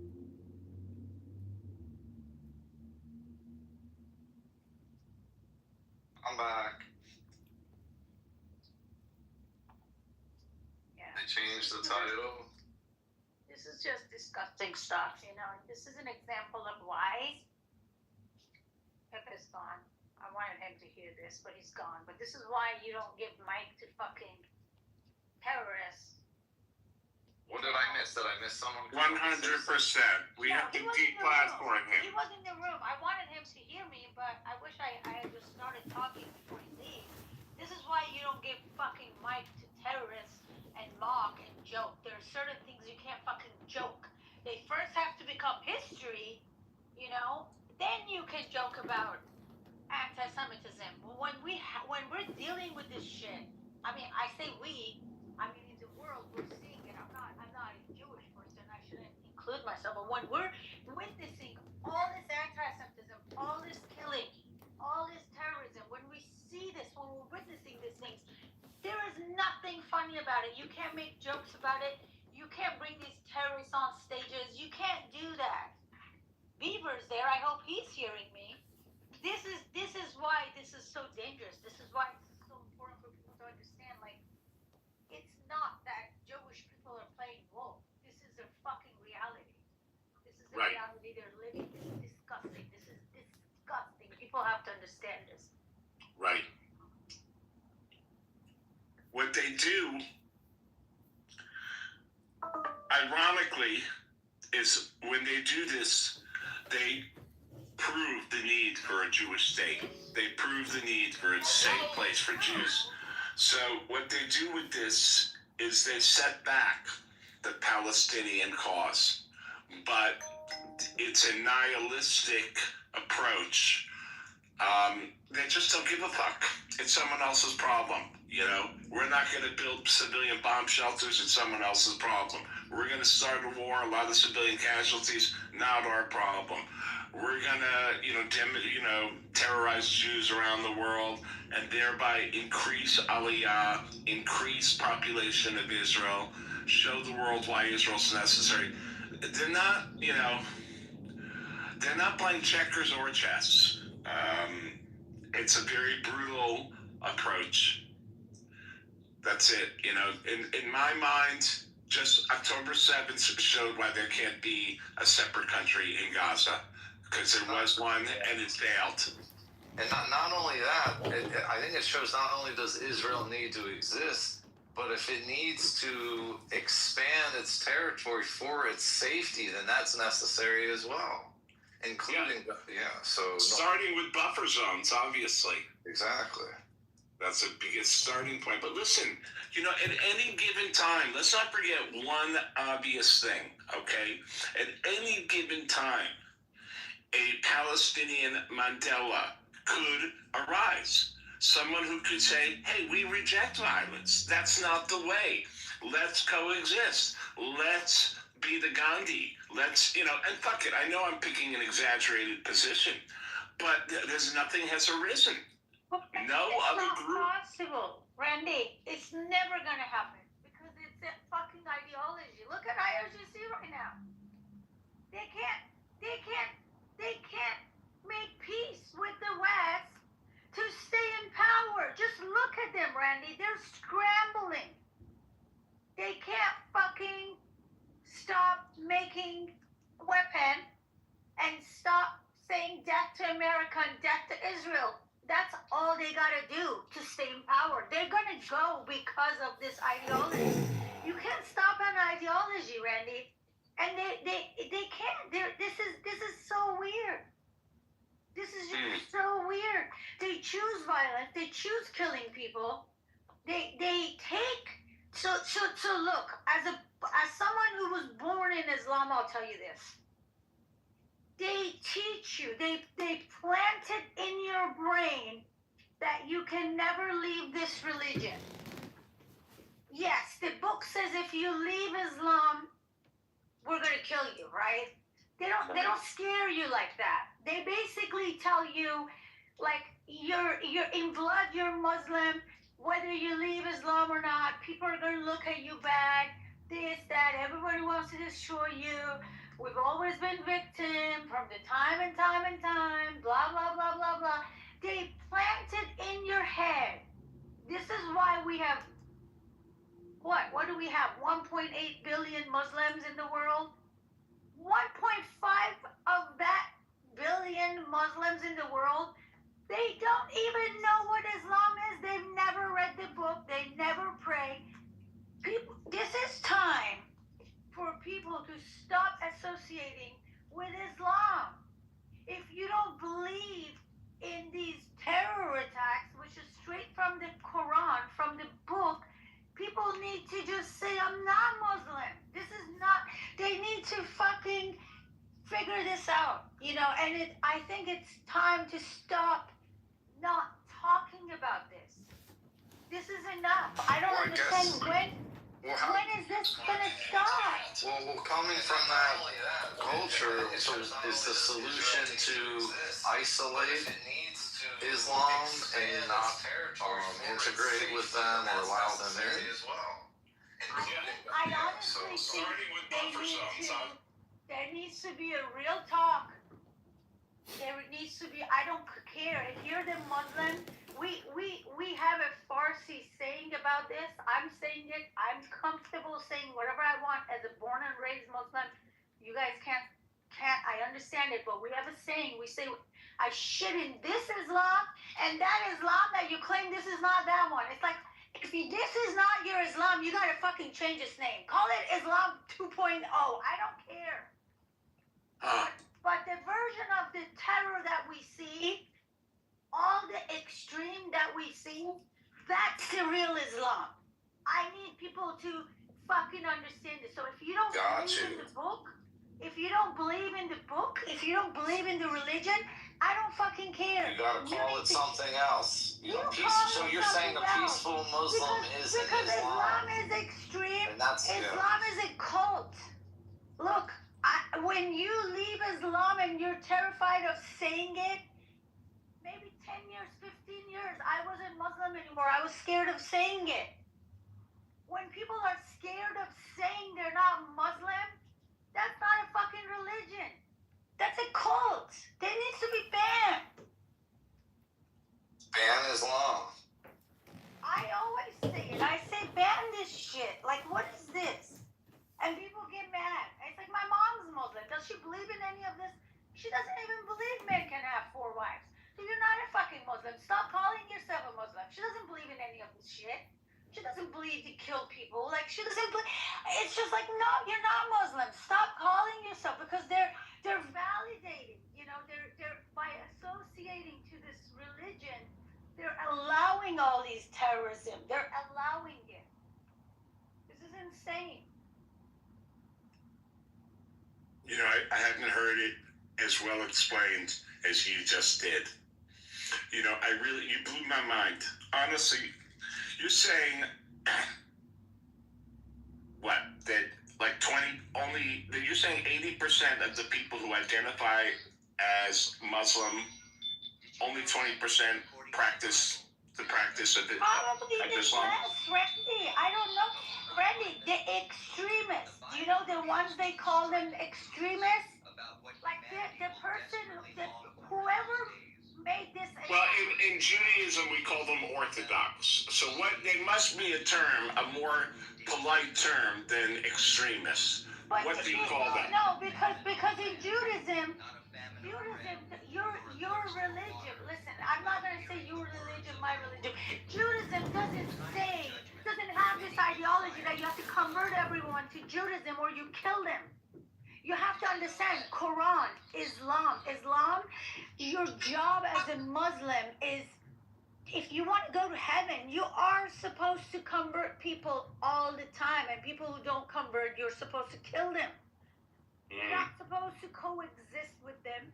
At some point, like right now, for example, the Muslims in America, if you live in an area that you're a minority, you live with them in peace, but you're supposed to like bread. You know, once your population is more, then they do what they do in Nigeria, which is like killing the Christians. like in Syria, they're burning like Christian villages down. Like people don't understand. Like I know. Islam is against Christianity just as much as I know. they hate Jewish people. It's the same. It's just that we have more Christians, so they don't have power over you. Once they're triple your number of people, they're gonna fucking kill you one by one. They're gonna statistically, countries like England, France, I don't know all of them, but these countries will soon be possibly even a Muslim majority. It's hard to imagine, but that's the trend.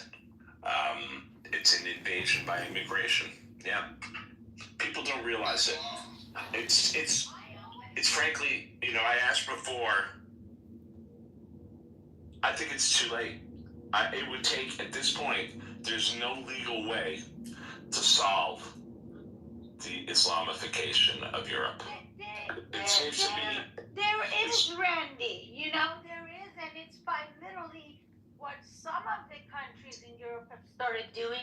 Deport these motherfuckers back to their countries. Yeah, I don't see it happening. I don't think we talked about it earlier. I just don't believe that the public supports it. The European public supports it, unfortunately. But that's all right. Isn't Germany one of the countries that people are actually swinging toward the very, very far right, that they're actually kind of really fascist or something like that because of all these policies that's got them to this place? I'm out of my depth. I thought they are actually kind of swinging toward the far right, which I don't blame them. It's like right. Yeah. It's just sad. Interesting. This is just so sad, and I don't know. I don't know what's going to be the solution at the end, but there has to be something. This is not okay. Correct. All right. Well, you've really educated me on a lot of stuff. I've enjoyed our conversation. Thank you, Randy. But this is for real. Like there needs to be an upgrade in Islam, which is not even possible because it doesn't align with Western civilization, Yeah. Unfortunately, because of the violence, I'm going to say it. It's anyone who speaks against Islam in any way. It's one thing to say this on the web, but it's another thing to speak like this in public. And those people are instantly targets, and that's just the way it is. I just know enough. Salman Rushdie, all the people who've been attacked for criticizing Islam. So I think this is going to stay a word of mouth thing. Frankly, the newspapers are even afraid. They are afraid to report on all the crimes of Islam. I think that any newspaper is probably afraid of it. They are, though. It's a lot easier to attack Israel. Yeah, that's my 2 cents on that.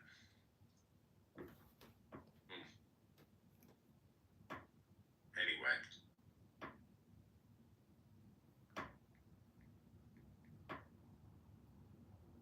No, they are. It's just like a freaking mob, and you can't even make any comments because then there's the attack on you. Like, why did you say this motherfucking Miss Rachel?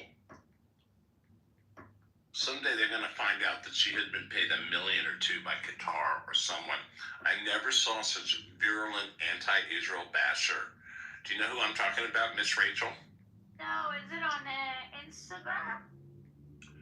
She's on all the social media. I think now she has a show on Netflix, and she constantly posts about Israel, how bad shit, accusing Israel of crimes, and she's terrible. But Randy, tell her who she is. She's a child.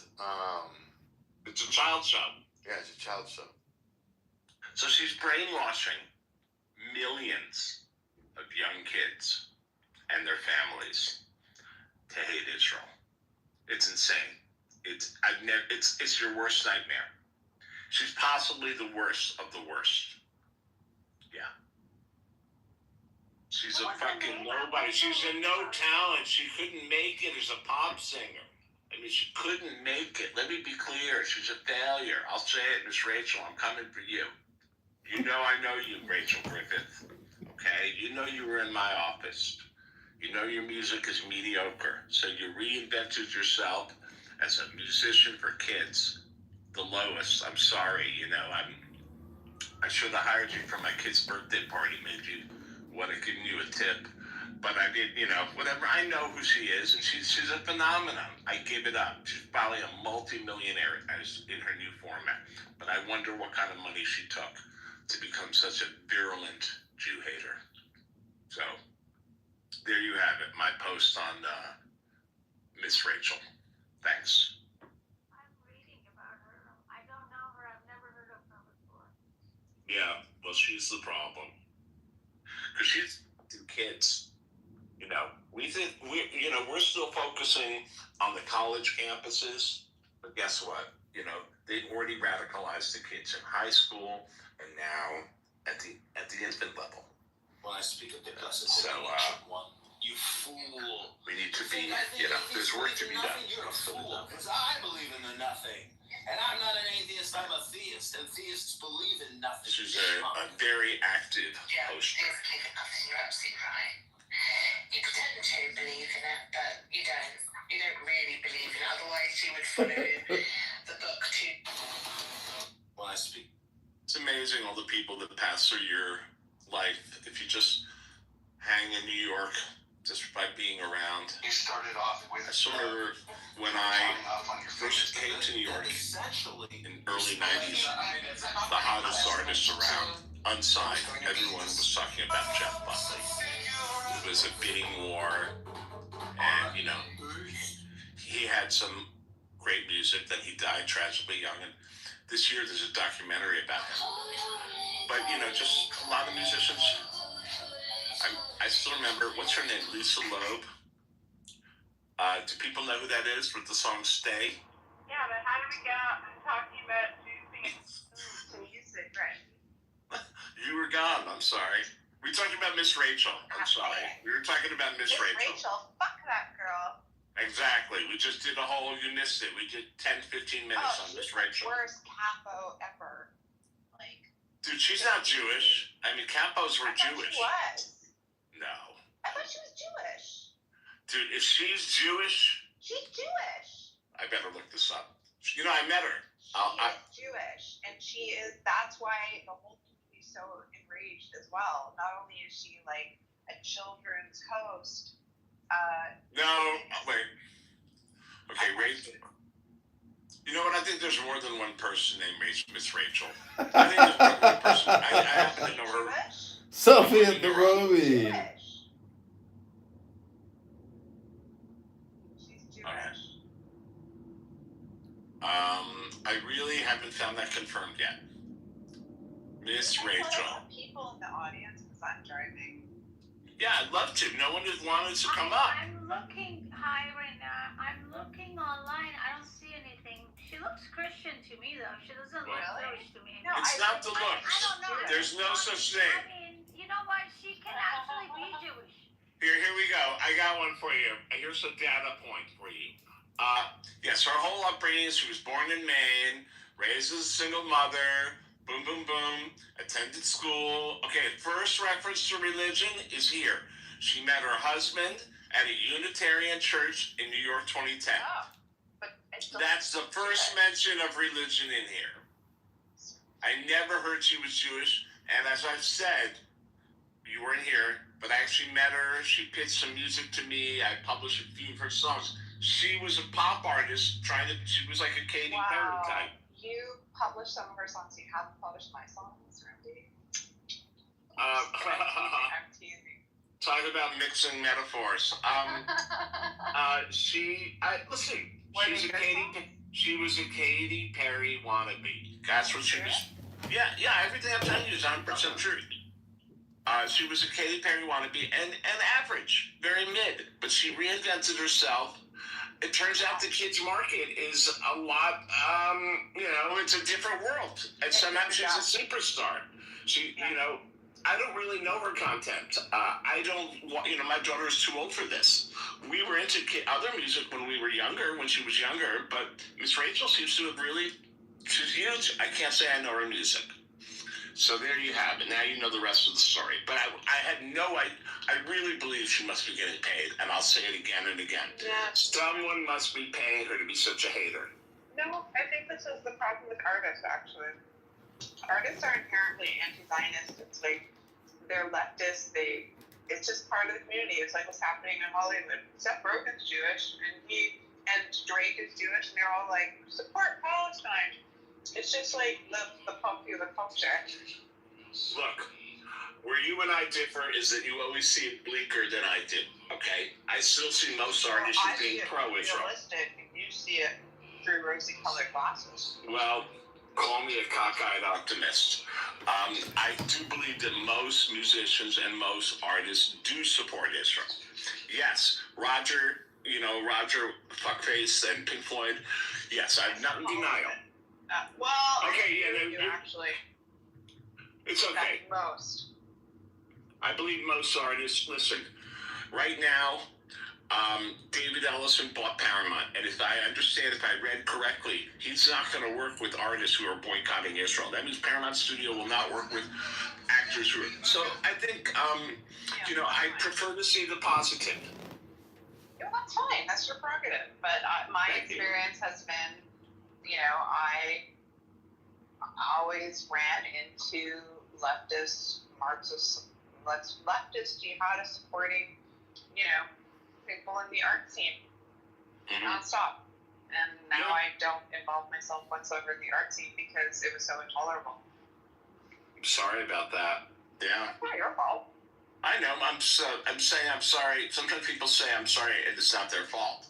Randy, I was just explaining the other day. I'm sorry for your loss. I was just explaining the other day that there was a comedy show in Toronto. I went to 2 different comedy shows. All of them have provided the venue information at the last minute. So there's Jewish comedians performing for Jews in secret environments because of all the anti-Semitism they're experiencing. Right. Yeah. That's horrible. It's horrible, but that's right. And the worst part about it? They were terrible comics. Wow, is that really the worst part? Oh, no. I would say, yeah. You guys know when is the next election in Australia? Not soon enough. No? Okay. Hey, Daniel. Welcome to the room. Hope you can elevate the conversation. Excuse me? Excuse me? I can elevate the conversation. I just drank like a liter of milk. I don't know what happened to me, but I just was feeling like I need milk. I don't know. The Mossad is now. Milk with honey. I don't know. I drank like 1 liter of it. The Mossad is now joining the investigation in Australia. Whoa! Are they? Really? Is that? Yeah. Daniel. They're gonna be fucked. That's good. That's good because I was thinking today that Israel yes, we've been talking all day on and off about the inadequate response of government to worldwide rise in anti-Semitism. It's been a topic all day, on and off.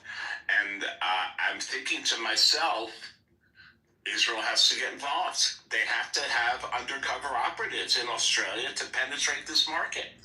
And I didn't say it, but I'm glad to hear that great minds think alike. I'm happy to hear that that's good.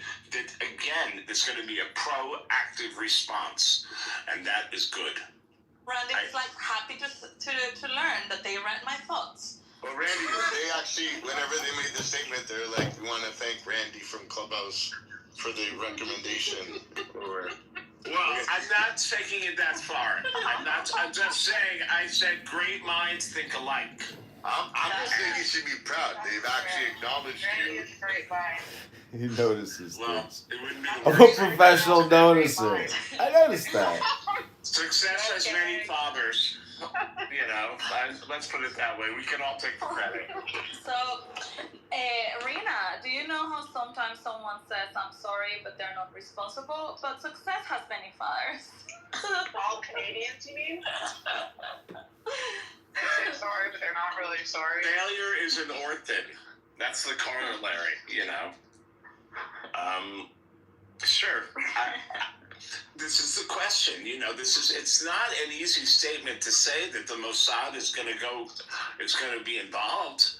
I think it's about time, Randy. And honestly, I would appreciate if Mossad also came to fucking Europe, because, like, nobody's doing shit here. Exactly. That's what has to happen. It's about time somebody does something, you know? Yeah. Yeah, I guess it's going to happen, and I just hope it stays very low-key. That's all I can say. It's very low-key, and I hope they're successful, because it's a war. It's a full-on war. Yeah. And that's that. The war has not stopped. Right. This is only going to get worse. Much worse. I know it. I can feel it. It is going to get worse. It's going to get much worse. I totally agree. I mean, it's a cancer. If you don't treat it and you only condemn the cancer, like you can condemn the cancer as much as you want. I condemn my cancer. Yeah, but if you don't do shit about it, it will kill you. Yeah. It doesn't matter. I just condemn it. I condemn the cancer. It's a bad thing. I'm against it. I love that. We should use that. Do you condemn cancer? Yeah, of course I condemn cancer. Okay, what do you do about it? I condemn strongly, and I will write a letter also. Strong words I will use, like. I speak out against cancer. This will be like rally against cancer. Like many of the pro-parties, when we mention Hamas, they'll say, I condemn Hamas, let's move on. Like, okay, if you condemn Hamas, then let's move on. Nothing happened then. Daniel, did you hear about the report in Australia that came from the leaders of the Jewish community citing 400% increase in anti-Semitic attacks? And then there was a member of the Australian Parliament who said, it's always the Jews crying wolf. You know, it's like, they got this, she like went on a full-on rant about how the Jewish lobby, is like embellishing this, supposed anti-Semitic crime. After the attack? After the attack or before? No, just before this attack. It was like last week. Okay. But she's been in the government saying like how the Jewish lobby controls everything, like full on anti-Jewish libels, and it's pretty terrible. She's in the government. The government is supposed people have been doing really bad, Rena. I'm saying the Jewish people, you guys are not that good. You're not good at genocide. You're not good at your lobbying. Like, I don't get it. Like, you guys are in charge of everything. You don't know how to, like, control the media when you're in charge of it, too. It's true. It's like, these people are fucking stupid. We're great at music. Yeah, we're really good at comedy. And music, Bob Dylan, Lou Reed. Yeah. Rock and roll. Randy got my joke, Randy. I'm saying like maybe I know. I'm adding on. To you. Trying to make it funnier. Can I play a clip of this comedian? I already saw it. Yeah, no, but go ahead. It's hilarious. It's just like a compilation of like his best moments. How did you hear the one where he said like right after October 7th, he's like, so we said never again. Now it's never ever Yeah. But it happened again. It's like, they said to us never again. So, but after 7 October is never ever again. Never and today it's never ever ever again. Yeah. No, he's hilarious. I saw him live. He's funny. I like his accent. That is unapologetic. I know. Yeah. Okay. Yeah. He said that let me play just a little bit of it. Yeah, when he first started doing comedy in English, he actually didn't speak English, so that's what it's even fun. Oh, sorry for everybody. Hi, I'm Cassie Kozer. Sorry, 1 second. Hi, Cassie. No. Okay, you call me stupid. Why do you think I'm stupid? Why do I think he's stupid? You call me colonizer and you're British.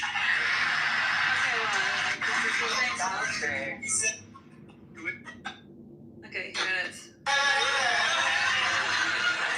Just tell us how long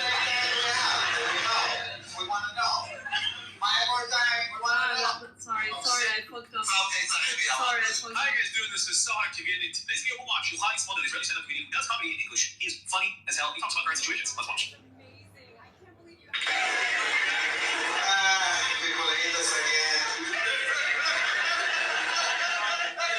Upset, they promised us never again after the Holocaust. They promised us never again, and it happened again.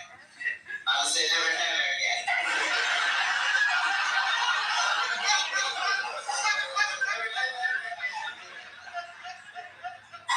What's the next one? Never, ever, ever.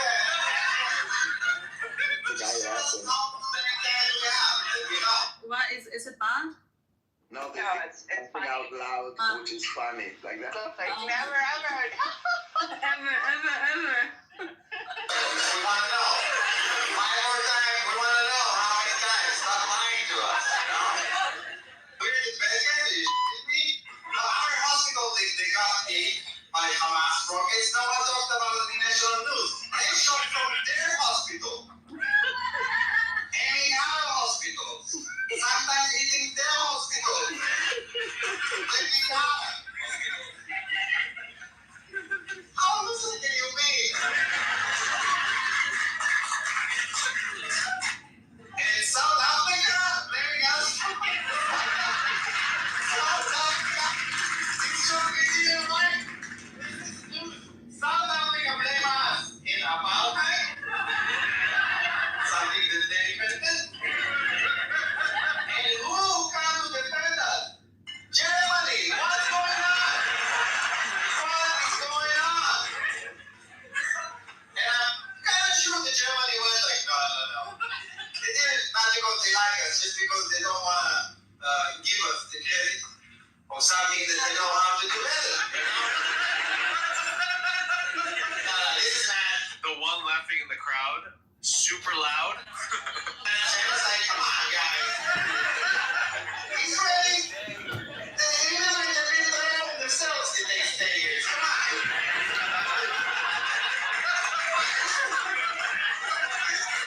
Muslims in the house, some Muslims? Yes. Absolutely, man. Thank you for coming, my friend. What's your name? Paul? What Muslim about Paul? Bro, you can't be Paul. It's a letter that you guys don't have. By the way, the joke comes from the fact that they call it Palestine, which the name that the Romans gave it was Palestine. And the reason why they say Palestine is because they don't have the letter P. So they made it up into Palestine. That's the joke. Where are you from, my friend? Pakistan? And how did you hear about that? Uzbekistan. Kitover shifted. She's really on the map. He said that this makes a difference. What? Like he said, like where in Pakistan, and then someone from the crowd said Uzbekistan, and then he said in Hebrew as if there's a difference.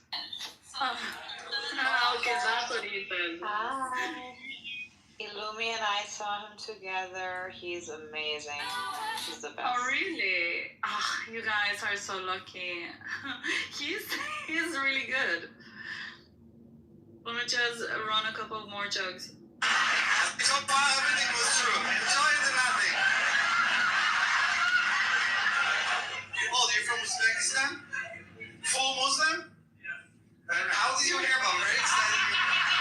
Listen, you're so minority right now. You don't even know. And I'm so happy you're here if your attention is good. Maybe you came to kill people and you're just good. Well, how did you hear about the show, my friend? Your wife is Jewish. We really respect that when the mother is Jewish. Because then the sons and daughters are going to be Jewish as well. By the way, in Muslim belief, it's the father that has to be Muslim. So very confusing when you have a Jewish mother and a Muslim father. If it was that opposite, they would not applaud. Believe me, I know. I got kicked from the room. And they shall fall by the edge of the sword. I got kicked shall from be the led room. away captive into all nations, and Jerusalem shall be trodden down of the Gentiles until the times of the Gentiles be fulfilled. So when we look at that land right now, Jerusalem, we see Right? And so it's like that sort of piecemeal process. The Muslim majority. It's hard to imagine, but that's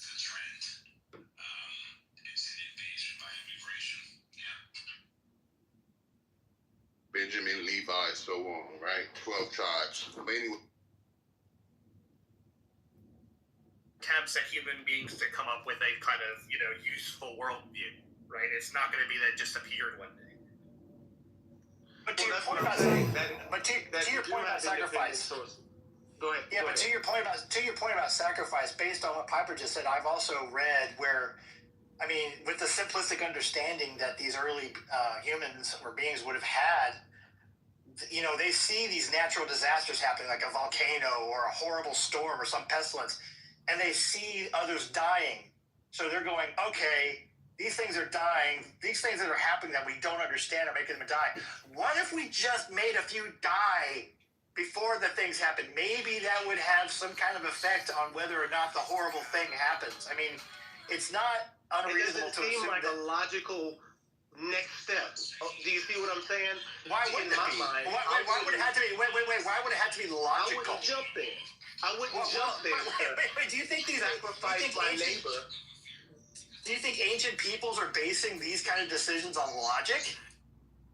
Yes. In the same way that we are. Because we're logical creatures. We have a consciousness. We have, the same thought process that I'm thinking with right now. You don't think the overwhelming fear that like an early hunter-gatherer type person just is like, a human being that is basically just fighting for their very existence every day against nature and against bigger animals and them and all that kind of stuff. They're not kind of fears that would override. Assumption that they're going to say, why is it just I've been here before? Fear is an incredible motivator. Well, no, but Mr. One for another? Why? Just get to go sacrifice one day.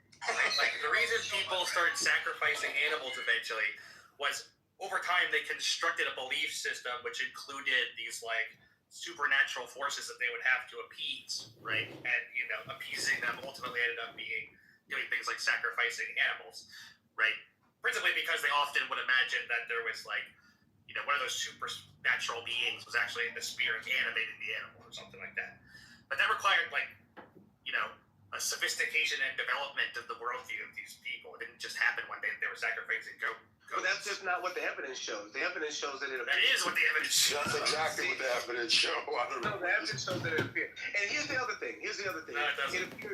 It appeared in a blanket sense in independent environments. No, because that doesn't make any sense with the evidence that we actually have. Because the reason that they sacrificed goats, right, was because they had a worldview structure that made that seem like the thing that they needed to do, right? And that worldview structure was, inevitably going to be constructed, over time as a result of the experiences of these people in that environment, right? But that's not a one-for-one. You can't get. Anybody. It's inevitably not going to be the case that just happened that they were sacrificing goats. Modern humans today, right? Today, which should be technically based on what you're saying, be based on more logical thinking. Today, they're still making belief claims about miracles and prayers that based on these coincidental correlations between a prayer and something happening. Why wouldn't you think that would also apply to ancient people that did not think as logically, but maybe even thought more emotionally? Why wouldn't they be making more correlations like that? To kill something, there's no effect, right? So if you what do you mean there's no effect? What do you mean there's no? Okay, so if I just kill something and I say I wish that if I kill this thing that it's going to rain. And what if that did happen? What if that coincidental correlation did happen? Even one time when they really needed it, where they would not, in their simpler thinking, would not say, okay, let's keep trying that. And they could have failed 10 times, and every one time they did succeed. But you're talking about a huge leap from saying, I'm going to wait for rain. You understand that? That's huge. To kill something. No. Look, you understand that hunter-gatherer tribes in prehistoric times are not they don't have the same way of thinking about the world that post-Enlightenment human beings do. That's right. You understand that? Well, I think Like you're it's going to be suffering from completely different. temporal egotism. I think that you think that old people are stupid. I think you think it has nothing to do. No, it has nothing to do. I mean, first of all, it is true. It is true that First of all, it is true that hunter-gatherers in prehistoric times had less information about the structure and nature of the physical world than we do. That's because scientific progress is a thing. But it's not even about them being dumber. It's about the fact that they didn't think about the world in the same way we do, right? Because they hadn't had the Enlightenment or the scientific revolution yet. But what do you? They hadn't even had some of the like proto-scientific developments in the ancient world. We're being cognitive elitists, Piper stuff. Yeah, against the Neanderthals, right? So what I'm saying is that you're talking about human beings. Assuming that a dumb individual will say, "Well, I'm just." I just told you it's not about them being dumb. Can you put your listening ears on, please? No, but what you're saying is crazy, though. To say it's one. No, it's not. It is one of the least crazy things that anyone has ever said. Something or somebody for rain, and then not only that it popped up all over the world. Do you not comprehend that people had different belief systems than you in the prehistoric times? Like, do you not comprehend that people separated from you and your culture by thousands and thousands and thousands and thousands of years? And humans were extremely nomadic. They're not around. You understand that those people, right, are not going to think about the world the way that you do, right? You get that? Yeah, those people are idiots. Oh my God! I think you're an idiot. I'm sure you do, but you're missing the point. You're absolutely missing the point. Sacrifice is a fundamental part of all religious thought, and it appeared at the same time.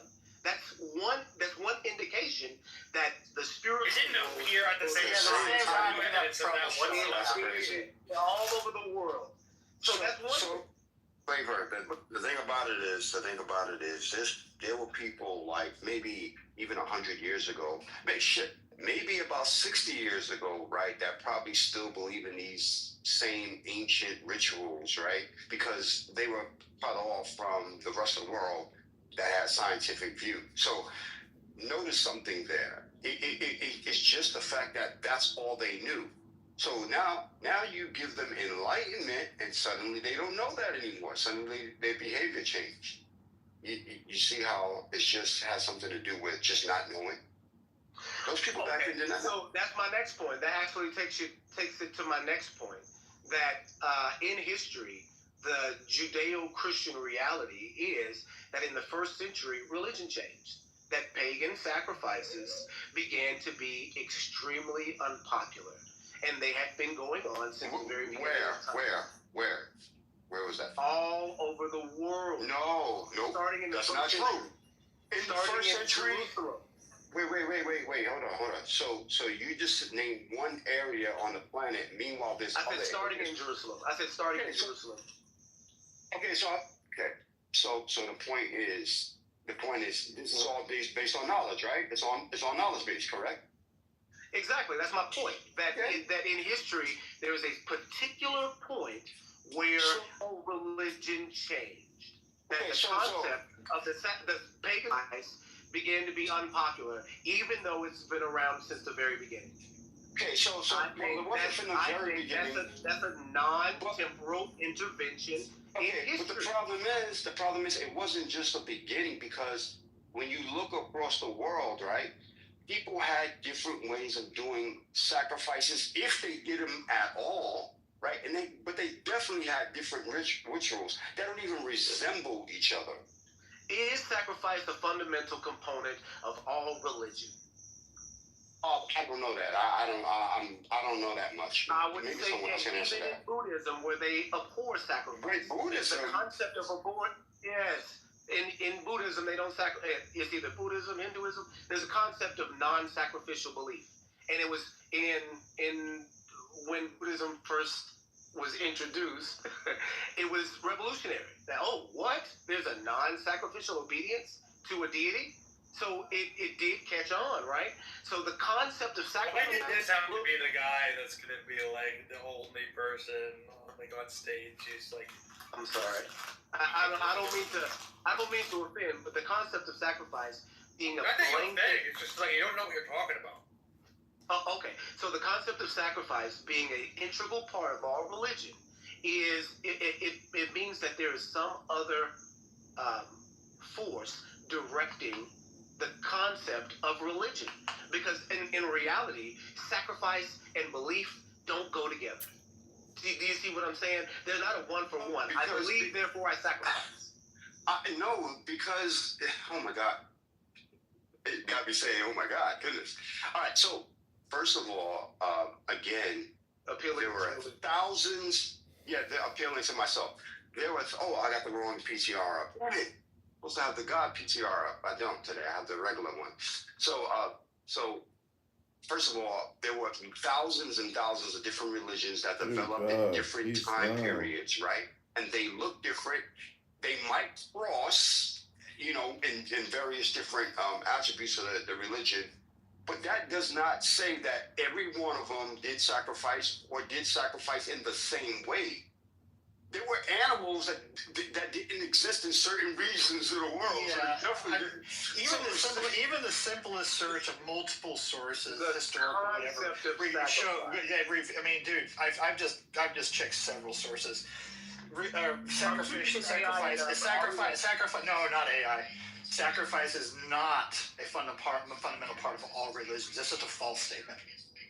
Definitely. Okay, so just in all ritual religion, in all pagan religion, what we call traditionalists, and this is what we find in the deepest jungles in Africa, in the deepest Amazonian forest tribe, we find some people that are practicing ritual sacrifice as a religion. And you're going to tell me that that sacrifice isn't an integral part of religion? But again, like I said, Google it all day, but experience it. If you don't understand what we're talking, I don't know where else there is to go with this. Yeah, because Flavor, like I said, there were different religions that developed differently, some way more complicated than others, in the same time that there were ones that were very, very, I'm going to use your word, primitive in its standing. So are you ignoring the fact that religion evolved? Are you trying to say that it just popped up and said, we're just like this? It appeared. Yeah, even that doesn't even make any sense. That's what you're not understanding. There's no evidence. You've been in a world. No worries. Because you've been I'm not looking at the world the way it stands, the way I look at it. Exactly. You're looking backwards. I'm looking at it. No, but I'm looking at the historical facts of the religion and the development of the.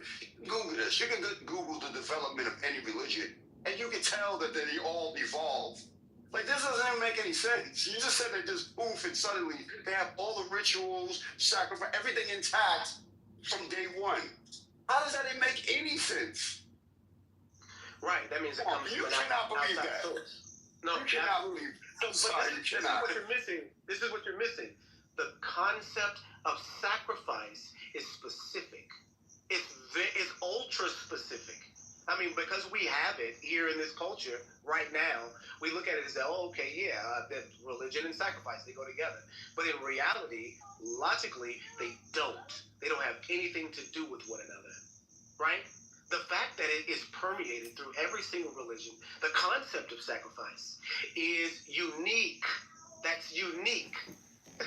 And because it's unique, and because it's unique and because it appeared, that means it had to be there's some sort of truism with the concept of belief in the supernatural and sacrifice. Yeah, but that's what you guys are not recognizing. But they were unreligious sacrificial practices. Sort of objective truism to the concept of believing in the supernatural and sacrifice. Yeah, but Flavor, they are unreligious sacrificial rituals. You do know that, right? That's why I'm so confused by this. Anybody in the stage, am I wrong when I made that statement? there are unreligious sacrificial rituals that existed in humanity and history? I don't know. No. All religious observance.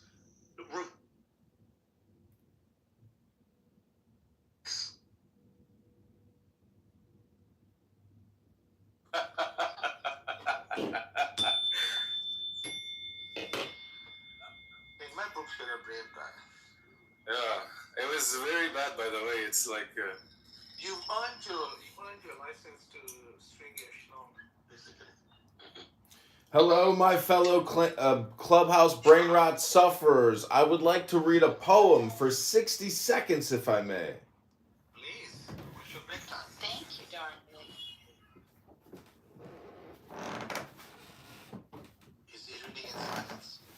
Bani Adam, were you circumcised? Okay, if you're suffering from brain rot and you don't know what to do, just listen closely with your ears instead of your mouths. That's right. Use your ears. Here we go. It's called meditation. I am the clarion call of the beyond, reverberating myself throughout the garden of delight. I am thy breath of life.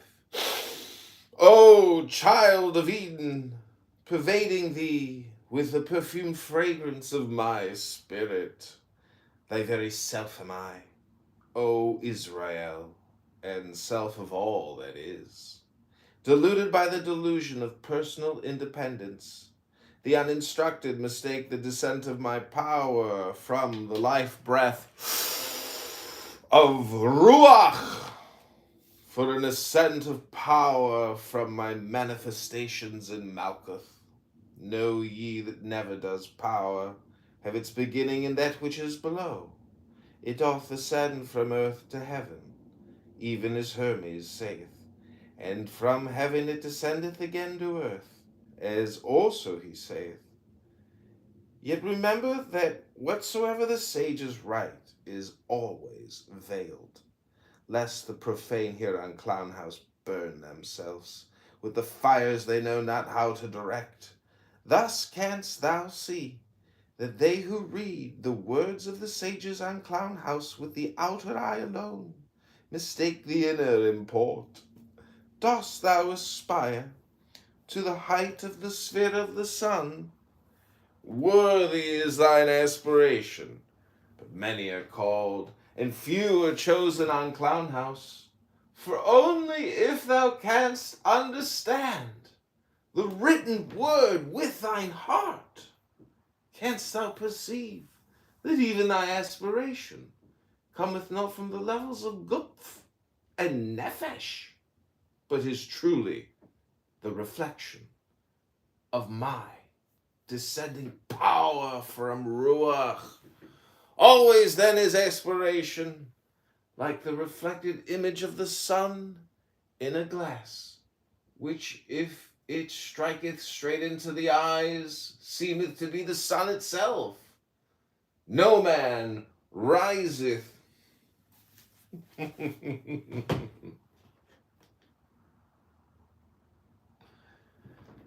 Sorry, you asked for 60 seconds. You went for more than 60 seconds. So, James. sorry, music. I just had to bring justice back into the room. So anyway, Zabu, are you there? Zabu. Here you'll be next. Yep. What? Zabu. So the Lord said to John, come forth, and I will give you salvation. John came fifth and he got a toaster. Was it fifth or his fifth time? He didn't come fourth, he came fifth. Oh my god. Okay, that was bad. It was bad, but I appreciate it a lot. I think you're funny. Does anybody graduated from Compton High School by chance? I'm looking for Compton High School graduates. Yeah. No? Just say no, yes or no. It's a direct question. You don't have to comment or react. I'm being very serious. The Compton High School football locker room is very notorious, by the way. In case you don't know that. Yeah, the two guys in Australia, is for Lime. Appreciate it. We're trying to provide shade for rape victims on Clubhouse. That's what Clubhouse is for.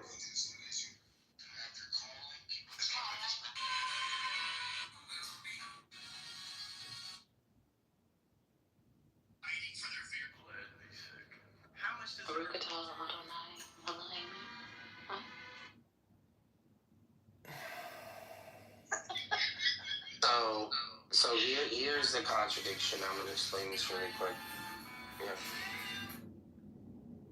Yeah. Mark 7 is not about pork or kosher laws. It's about hand washing and tradition. Jesus explains that food doesn't defile the heart because the digestion expels impurity, not just because the Torah was abolished. If Jesus had revoked dietary laws, Peter wouldn't still be keeping 8 years later in Acts 10.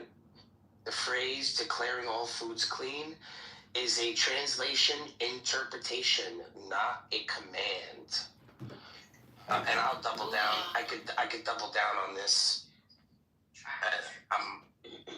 And this is actually in the same verses in Matthew. So good luck. He said good luck. That's a challenge. It's an open challenge, by the way. Well, I know he's correct in what he's saying, because it would have been consistent. That was the only thing. And so, therefore, some people might have misinterpreted the text because they were doing their best, but they didn't know the original context of literature or whatever, the culture, the original spirit of why it was written and why that was a law and all that. But even though I don't really like to eat pork, there are means to cultivate pork that are more cleanly than before. However, it still has a funny taste. Hundvara, you don't have to eat pork with your hands. You can always use a fork and knife. Anyway. No, even with your fork and knife, it still tastes like. Have you ever had wild pork? No. So here's my question to you. You know how you have a man, and the man is like a normal guy, but then when you have a con man, then that suddenly becomes a guy you detest. Correct? Marcus is not the mark in this room. One second, Omar, right? So you have man and con man. So if you have a text and you read it and you say, hey, this text makes sense, do you think then it follows that context is the opposite?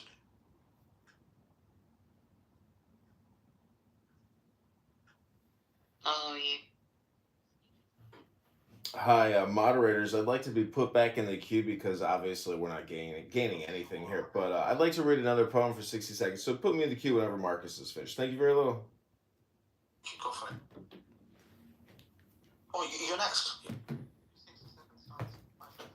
Okay, here we go.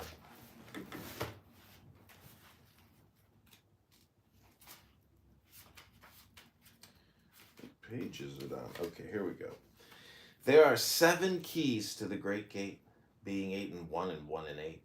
First, let the body of thee be still, bound by the sediments of will.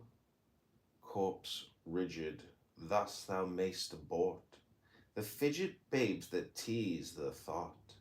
Next, let the breath rhythm be low, easy, regular, and slow, so that thy being be in tune with the great sea's Pacific swoon.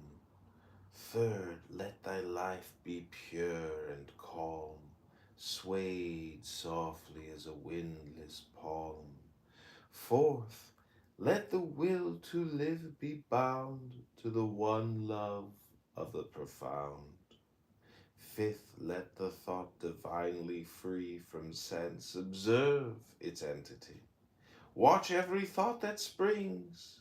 Enhance, hour after hour, thy clown house vigilance. Intense and keen, turned inward miss no atom of analysis. Sixth, on one thought securely pinned, still every whisper of the wind. So like a flame, straight and unstirred, burn up thy clown house being in one word. Next, still that ecstasy. Prolong thy meditation steep and strong, slaying even God, should he distract thy attention from the chosen clown house act. Last of all these things in one overpowered time, let the midnight clown house blossom. Thank you. You got your 60 seconds. That was really good. Yeah, it took 65 seconds, even more, so kind of like I felt cornered there. Oh, I was saying thank you to giving him more time, not the actual piece. Well, thank you for the piece, too. Oh, but thank you for we can always bring it back up. I mean, I do quite enjoy listening to poetry. Montana prerogative. I would like to talk about rape victims in LA, but that's up to you. It's always about campaigning, Marcus. There's always a campaign. Problem solved. Why don't you just grab the bull by the horns and address him directly? Like, you know where he is. He's on Clubhouse somewhere. Because there were several of them. And one of them is material witness. That's the. Do you have evidence with these claims that you're making? Her, only her body is the evidence. That's the problem. What did she tell you? Yes, but I have to see it. That's kind of the issue. Why can't you advise her to report to the authorities and let them deal with it? She left the app. And the one person who's actually willing to testify wants guaranteed immunity. Otherwise, it's going to lead to a non-extradition country. I mean, look, Mark, listen to me. I know many people have heard this story, but in actuality, I do have evidence where it's true. I actually have Others framework, whatever way that is, like them living under a Christian framework or Christians living under a Muslim framework. What you cannot have is both ruling the same country because they're not compatible. Well, no, the thing is, it's worse than that. You can't have them just like, if there are Muslim countries in the world, you can't just be like, all right, we're going to do our thing over here, you do your thing over there, we'll just leave you people alone. That's not enough. They won't leave us alone. We would leave them alone, but they won't leave us alone. That's the problem. Because they're a colonizer ideology. There's also I think the thing Michael was originally pointing at was, I think we all kind of grew up kind of in this like end of history moment. So some of these things are like new that we've been having to think about because this just wasn't a thing that you ever had to think about, like you just grew up and like somebody celebrated Hanukkah, somebody celebrated Christmas. You never had to think about anything. It wasn't like a thing, right? But there is this complicated relationship between Jews and Christians, and there's a friction there, but there's also a camaraderie there. And they're both responsible for building Western civilization, So again, I think Michael has the right take, which is like, people just need to learn to get along. But that also means we can call Jewish people on their shit without it being anti-Semitism. Because some of the things that they're doing as a group are real, and you're allowed to say it. It's not like you have to be quiet. Like what? Like what? As a group, what are they doing? Hello, Music AI. Hello, and Isa, you have my name in the wrong title. Are you doxing me or are you doxing John Fakuri? This guy seems stable. So, but it's a good question actually. What things If you saw Go Conquer the title and he identified that as his name. Well, so for instance, the AIPAC, Israel, foreign lobbying is something that really is not beneficial to Americans, but is beneficial to Jewish interests. Well, lobbying is legal. It's the way in which they do it is you have to register as a foreign lobbying arm in America under FARA. They're Jewish Americans doing the lobbying. Yeah, on behalf of a foreign government. So that's the thing. It's a gray area workaround. Yeah, I know it's a gray area. No, but it's not really a gray area. It's just a legal loophole. Like, it is foreign lobbying. just straight up. And again, it's not anti-Semitic to say this. And the annoying part of the conversation is like anytime I have a reasonable criticism, somebody will be like, "That's anti-Semitism," and it's like, just shut the fuck up. How about that? You know, it's the same thing with like when you want to talk about, you know, per capita crime statistics. You know that like black males are disproportionately violent. You can say that without being racist against every man who's black on the planet. You know, but there's this like bad faith argument that anytime you bring up any single criticism, oh, you must be racist against the entire group. And it's like, just shut the fuck up with that shit. Anybody who's promoting that, any way, shape, or form, is an enemy of America. Yeah, so, and this is something that I always talk to them. I always tell them that this anti-Semitic narrative is playing against them, because if you make everything anti-Semitic, then nothing will be anti-Semitic. They've already lost that game. You can't play it anymore. And actually what they do, I mean, what you create with this, with racism or feminism or whatever, is that when you shove it enough, you know, down the throat of people, they actually end up being racist or or misogynist or anti-Semitic. Or anti-Semitic, yeah. An edge lord meme, like the Groyper thing, which then people who aren't internet native don't understand. So I think part of the problem on the Jewish side is there's not enough of an effort to like really build this coalition in a sense. And I think part of it starts with not getting triggered and understanding the internet culture. Like, okay, even if it is anti-Semitic, you just need to go the opposite way and be like, nothing's anti-Semitic, extreme free speech. If you're actually concerned of like another Holocaust, talk about Second Amendment rights and the right to 100%. Yes. Literally the only thing to talk about at that point. I agree with all of that. Now, when I hear their side, and you hear, for example, like all these protests and all this narrative about globalizing the Antifada, or from the river to the sea, all of these chants are call to violence chants. And when you see like all the things that have been happening, you know, to Jews, like for example what happened in Australia, it's like these guys are truly scared of going out and celebrating their fucking Hanukkah without fear of being attacked. And so when I understand that side, it's like, yeah, of course they feel that there is anti-Semitic, because they are like, they don't trust anymore the people that are even just saying things against them. I know it is extreme, but imagine living like that. Like there must be something you can do, like law enforcement. Like you cannot just chant a call for violence, you know, against a specific group, and it's what has been allowed in the name of freedom of speech. You can call for violence against it literally. Generally. Yes, you can. You just can't be specific about it. You can call for violence. Yes. You can say kill the Jews.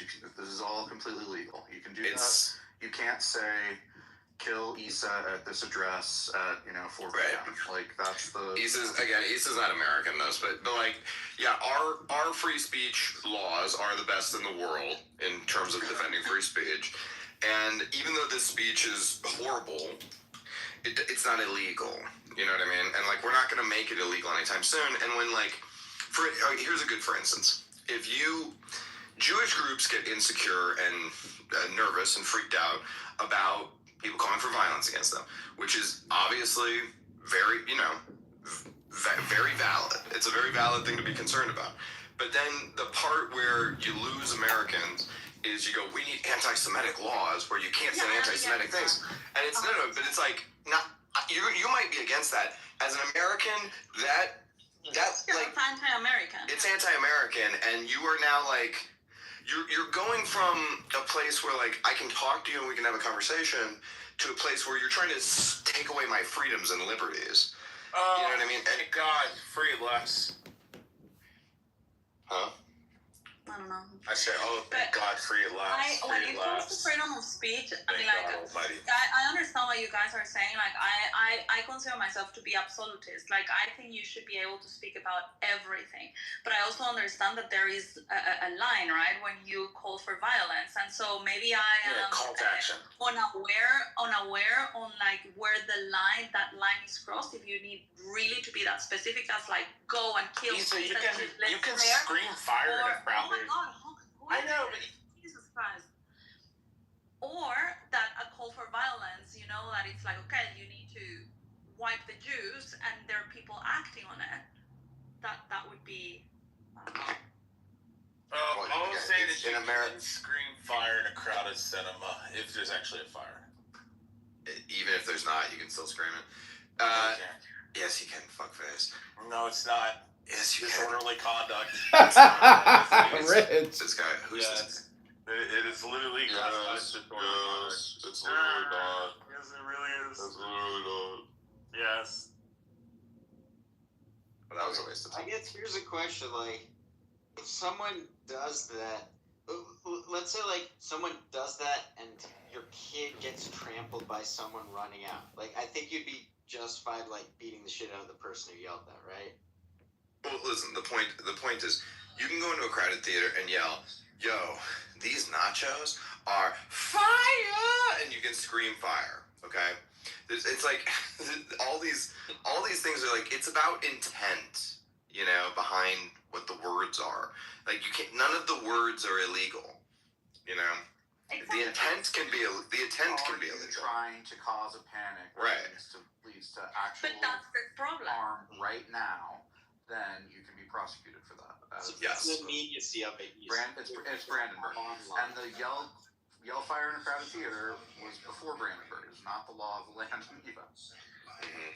But David, this is exactly what, for example, this phrase of globalize the Antifada means. Antifada, when you just translate the word, the word is uprising. It's like, oh yeah, well, it means nothing. But when you put it in context, there were two Antifadas. Both of them were against Jews. There were a lot of murdered Jews. And now the people talking about globalizing the Antifada, what do you think that they mean? Of course, people are not going to be speaking in very specific Jews, right? We know what they mean. They're calling for genocide. We're just saying it's legal for them to call for genocide. That's what we're saying. Not that it's good, but that it's legal. Well, but it depends, because you are actually... It doesn't depend. He said you can... No, you're not. He said you don't know American law. Like, yes, you can call for violence broadly against a group of people. You can call for genocide. You can call for these things. They're completely legally protected speech. So where do you draw the line about a threat? Because when specific and credible. Specific and credible is what the threat needs to be. Yeah, but hold on. You're discounting the fact. Shoot that particular Jew.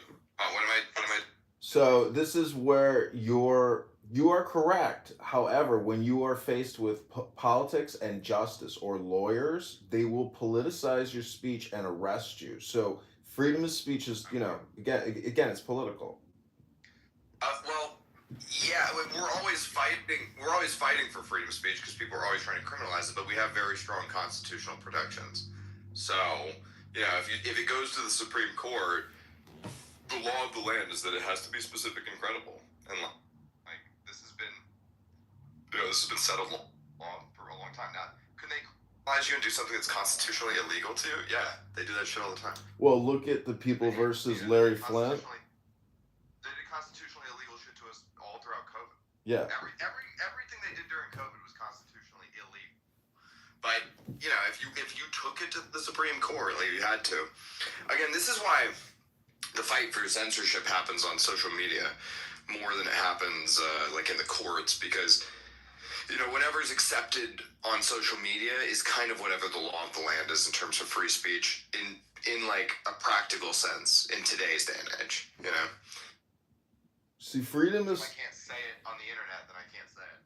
See, if you go on X Spaces every night of the week, there's massive anti-Semite rooms with extreme anti-Semite speech. Now, if you were to censor that, what you're really doing is censoring stupidity. So censorship, again, it goes back to political control, in my opinion. It's private property, because speech is an extension of owning one's own body and one's own self, and owning one's physical means of distribution of information. So it is an infringement upon one's individual private property to censor speech. Yeah, 100%. And again, the way you counter... Go ahead. Can you open my PTR briefly? I mean, look at this. This is what I am referring to. There is something called the Ku Klux Klan Act. in 1871 from the U.S., which talks about when speech interferes with civil rights. Right? When you are preventing someone from their rights of, I don't know, movement or whatever, like, for example, if you're threatening someone and they know they're being attacked with speech because they're Jews or they're being threatened, they are not going to be able to go to the synagogue or go out or celebrate Hanukkah. So you are interfering with the civil rights of other people. And this is what I mean by threat. And people this is not law of the land. What is this? This is a bad law from 1847 or whatever. And what is this, 1871? And this is constitutionally illegal. So being here doesn't mean your rights are being deprived. Unless they're like blockading private property and being like, okay, we're all going to go out and, and even that wouldn't necessarily fall into it, but they're not actively suppressing things. Creating a climate of fear or something by posting stuff online is not illegal. That's not depriving people of their rights. You see right there where it says suspend hate, it gives the president the power to suspend habeas corpus. That is constitutionally illegal. Lincoln did it, during the Civil War, and it was constitutionally illegal then. It's always constitutionally illegal.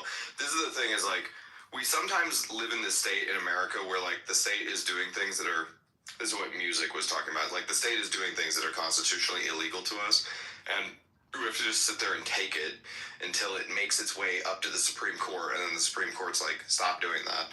And it's fucking annoying because you can live through a 5-year period or whatever where, like, they just are fucking suspending your rights and violating your rights willy-nilly, and then there's no consequences for it.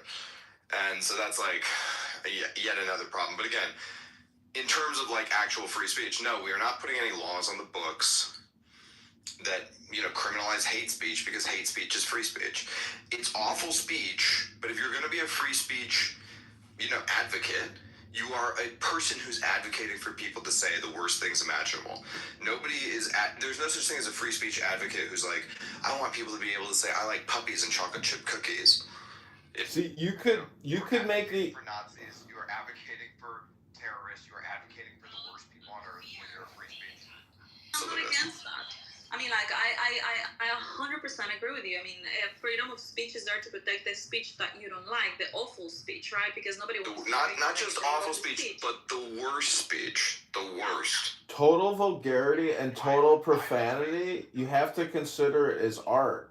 And if you shut down the critic, then that's censorship. So, for example, the Aristocrats joke, it's a joke for comedians. You ever seen a documentary? That's the most profane, disgusting joke that you can possibly say because it deals with incest and rape and murder, whatever you want to throw into that joke. But the ultimate gag is that people listened to you tell that joke and then they fall raged and they voiced it. So it's just like a cycle, a chain of, like, dopamine on the internet. But real censorship is what was happening prior to Elon Musk buying X, because CIA, FBI, Big Pharma, everybody was involved on total censorship, total mind control, total time control. And it's still like that, but at least there's an opening now. People get deranked, and the way the promotion works, it's basically very much like groupthink celebrity. So if you say things that are controversial, if you're mean to people, you're allowed to do that. But then if a bunch of big accounts block you, then you will be deranked. And so basically, it's still mob rule. So it basically, it's algorithmic rule. Yeah, it's out, but it's not just algorithm. It's like, only say cheerful, positive things, only have one brand, and basically what it's doing is it interferes with the right of freedom of association. So if I want to say follow HODL, and the algo decides, oh, HODL's too controversial, it basically prevents me from making that choice as an individual, that I want HODL's ideas in my feed. Yeah, no, X is still censored, but it's not censored to the degree it was during, like, the COVID years. I mean, that was, like, the worst censor. It's probably the worst censorship regime in history, in American history, not in global history, but in American history, that was like one of the worst censorship regimes we ever lived through. I will also just point out, I have literally had 40 plus accounts on this stupid app itself. President, exactly. That's the perfect example. You have to realize I have had to create 40 accounts on fucking Clown House because of censorship here. Where do you draw the line of like the call for violence that has actual consequences that materializes? That's what my head It's a it has specific imminent difficulty threat. to understand. That usually is illegal. You know. But you gotta. Say something. This is fine. Kill John Smith at 123 Main Street at 1 p.m. is not, and especially there's weapons nearby that I'll give you a one that Issa here's a gray area one, but it's not illegal, which is somebody could say something needs to happen to John Smith. This is a bad person. Somebody needs to take him out. That's legal. You know, even if somebody goes and takes that person out, that's totally legal speech. It's not nice speech. It's not good speech. But again, it's legal. But dude, it's not legal until some liberal Democrat judge has the police arrest you. Look what they're doing in Great Britain, etc., with these social media posts, or the teacher with the LGBTQ students or the pronouns. That's like one of the worst censorship. Right.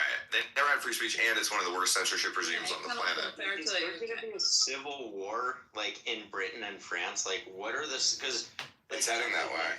Yeah. Like, it's closer to going hot in Europe than it is in the U.S. And you know why that is, Michael? Is because the state in the UK has lost the monopoly on violence, whereas our state still has the monopoly on violence. So that's the reason why they're closer to civil breakdown, is because their state is like look at the shooting in Australia, the Jewish atrocity that just happened. Like there are reports that it took 20 minutes for the Australian police to return fire. Meanwhile, they were on the scene and they could have returned fire at any time. That's a weak, pussified police force who does not have command or control over the monopoly on violence. You know, if it takes 20 minutes to respond to an active shooter situation, like, bro, your state is weak. You know, and I think that's what's going on in the UK and France, etc. You do realize that, like, even at U.S. Army checkposts at the front gates, even that National Guard soldier in D.C., they deploy U.S. soldiers to do security without ammunition. Sure. Yeah, the other thing is I think there's a geography factor because the UK and Europe, everything's way more compact. So, like, everything's so spread out. It's like, there's no, like, what would a civil war even mean? It would just be, like, skirmishes in different places. Right. Yeah, that's the thing. So, if somebody occupies Buckingham Palace or something, like, you're in a fucking civil war. Do you know how long? The same would be true here in America. You know, on this app, if you go into African American rooms, for a long time, you've heard people calling that there's got to be a civil war in this motherfucker. See, that's just like dopamine flaring of a mind that doesn't understand how conflicts actually, happen, meaning weapons, supply, everything. Like, it's just stupid fucking waste of time because your iPhone doesn't explode when you toss it. And everybody in this whole goddamn fucking complex is completely addicted to their cell phone. So the whole thing deals with mind control, not like civil war, kinetically. Well, yeah. I mean, I would say America's been in some version of a cold civil war now for, I don't know, since 2016 or something like that. Like, we've been in like a cold civil war that happens mainly on the internet for the whole time. But then, you walk outside and it's like fucking birds are chirping. Everything is normal or whatever. But on the internet, you log on every day and you're like an enemy combatant in the war. It's very bizarre. We live in a weird time, man. Well, we live in the age of the cell phone because back in 2005, I remember getting my first Google phone, and how crappy it was. But now, when you look at TikTok, and basically the mind has gone silicon, and everybody has this satellite orbiting them, constantly beeping and trying to get their attention. 100%. This is the reason why nothing ever happens, is because we get our dopaminergic fix on the internet, and it's like in a fake way, and then we're just like, okay, that's good enough, you know? Like, we're kind of like I was just messaging a friend about that, or like drafting a message, and then I saw someone else tweet about the same thing, which is like, do we actually prevent ourselves from taking action by tweeting? And is it better to just like sit with the anger until it actually drives a real action? Tweet, yeah, everybody thinks they're doing something by tweeting, you know? Well, look at it from the... But this is the I think even worse is our elected representatives think they're doing something by tweeting. So it's not even like us, the populace, it's like the people who actually have their hands around the lever of power are choosing not to pull it and just to tweet about it instead. It's Elon Musk too, right? Like that's the Elon Musk is just like tweet. It's like, okay, you're the world's richest man. Why are you just tweeting about it to us?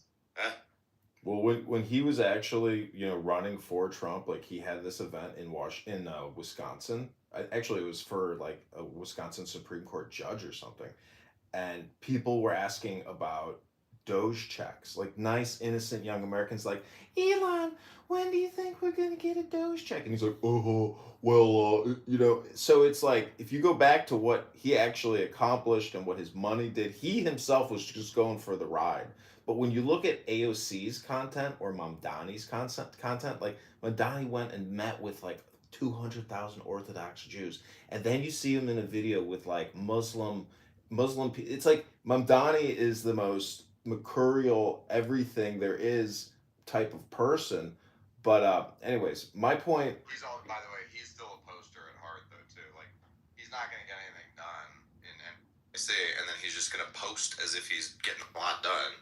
And look, I'm in a bodega eating a fucking egg and cheese sandwich again because I'm fucking Muslim. Well, it's the weirdest shit. Because violence is illegal, and murdering and physical violence is the worst thing that you could possibly do to a person. The pen or the video is now mightier than the sword because it does deal with population mind control, time control, and even Mamdani begging for money. So my point is many people confuse the dinner with the menu, or I had some other good analogy, but anyways. You're not wrong, but I think the conversation we're talking about sort of is when does if ever it spill over into the real world, and that's the conversation that there's a question many people have asked themselves over the last 10 years, and the answer is seemingly never, but it doesn't feel like never. It feels like any minute. But but nothing ever happens, But it feels like any minute something could happen. But then nothing ever does happen. So my theory is that the now is the status quo, and the status quo is 99.9999% always going to be the status quo. So we're just living in this daily news cycle clickbait. Basically, it's Groundhog Day, but it's like clickbait day. Dude, look at in the Australian Jewish shooting, there was a guy taking selfies of himself. In the Brown shooting, there were students videoing themselves. Even in the middle of an active shooter situation, there are people thinking, I need to post about this. This is worth so many clicks. I gotta post this shit. It's crazy.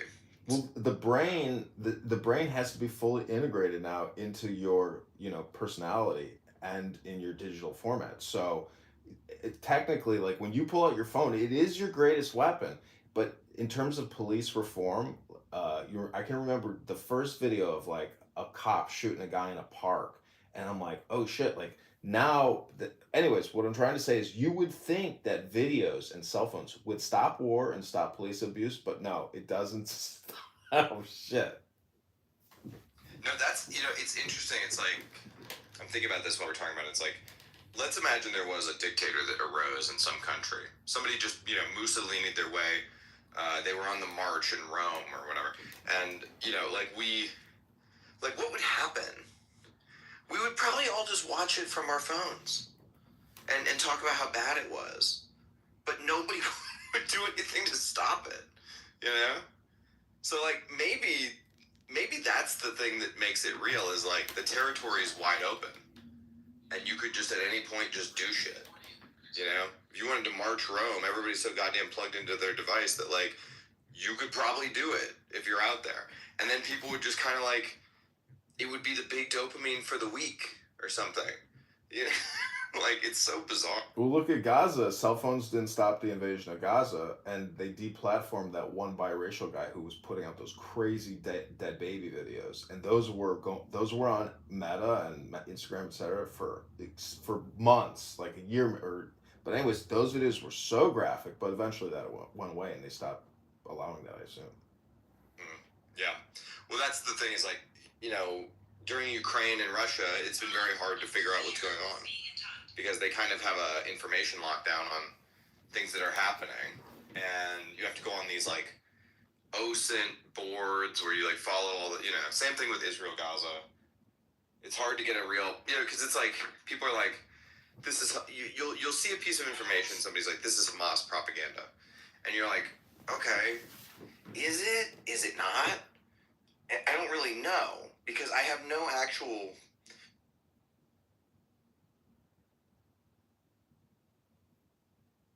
Because there's this like blanket that comes down, and yeah, we now can't see the dark spot on the map or whatever.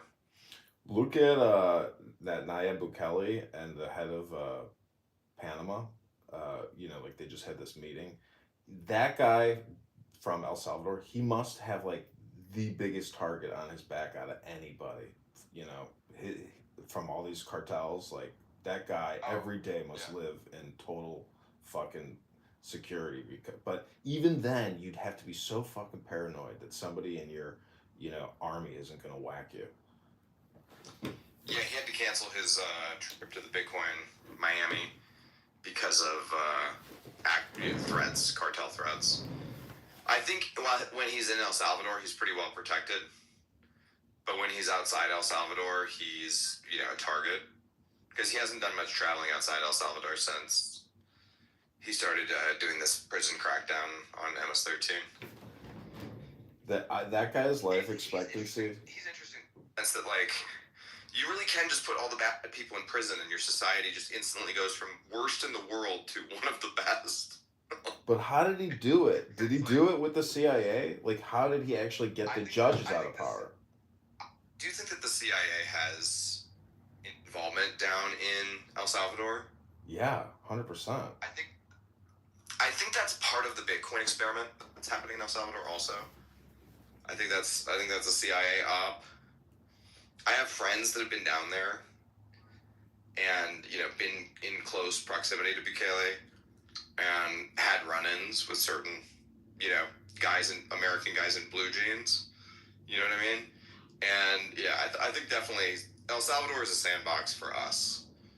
I think El Salvador is kind of like the beginning of us gaining hemispheric control, you know, and also using it as a test case to see what a population will endure, like what works and what doesn't work, how you can do a monetary reset, how you can do like autocracy. You know, like I think there's. I mean, do you know how many guys are sitting in those prisons right now, butt to nut, you know, with their head down, running around, who are like in total disbelief? Like, where did this come from? Where did this energy, this like it had to have come from external forces to fucking do what they did. Totally. Well, and also just imagine, nothing could have ever been easier, because it's like, hey, we need to round up all the criminals. And it's like, oh yeah, they literally all tattooed their faces. They have big tattoos, signs on their forehead that say, I'm a fucking criminal. It's like, okay, we'll just go get them. They just put them in this jail. Yeah. They really fucked themselves on that one. Yeah, that's ironic.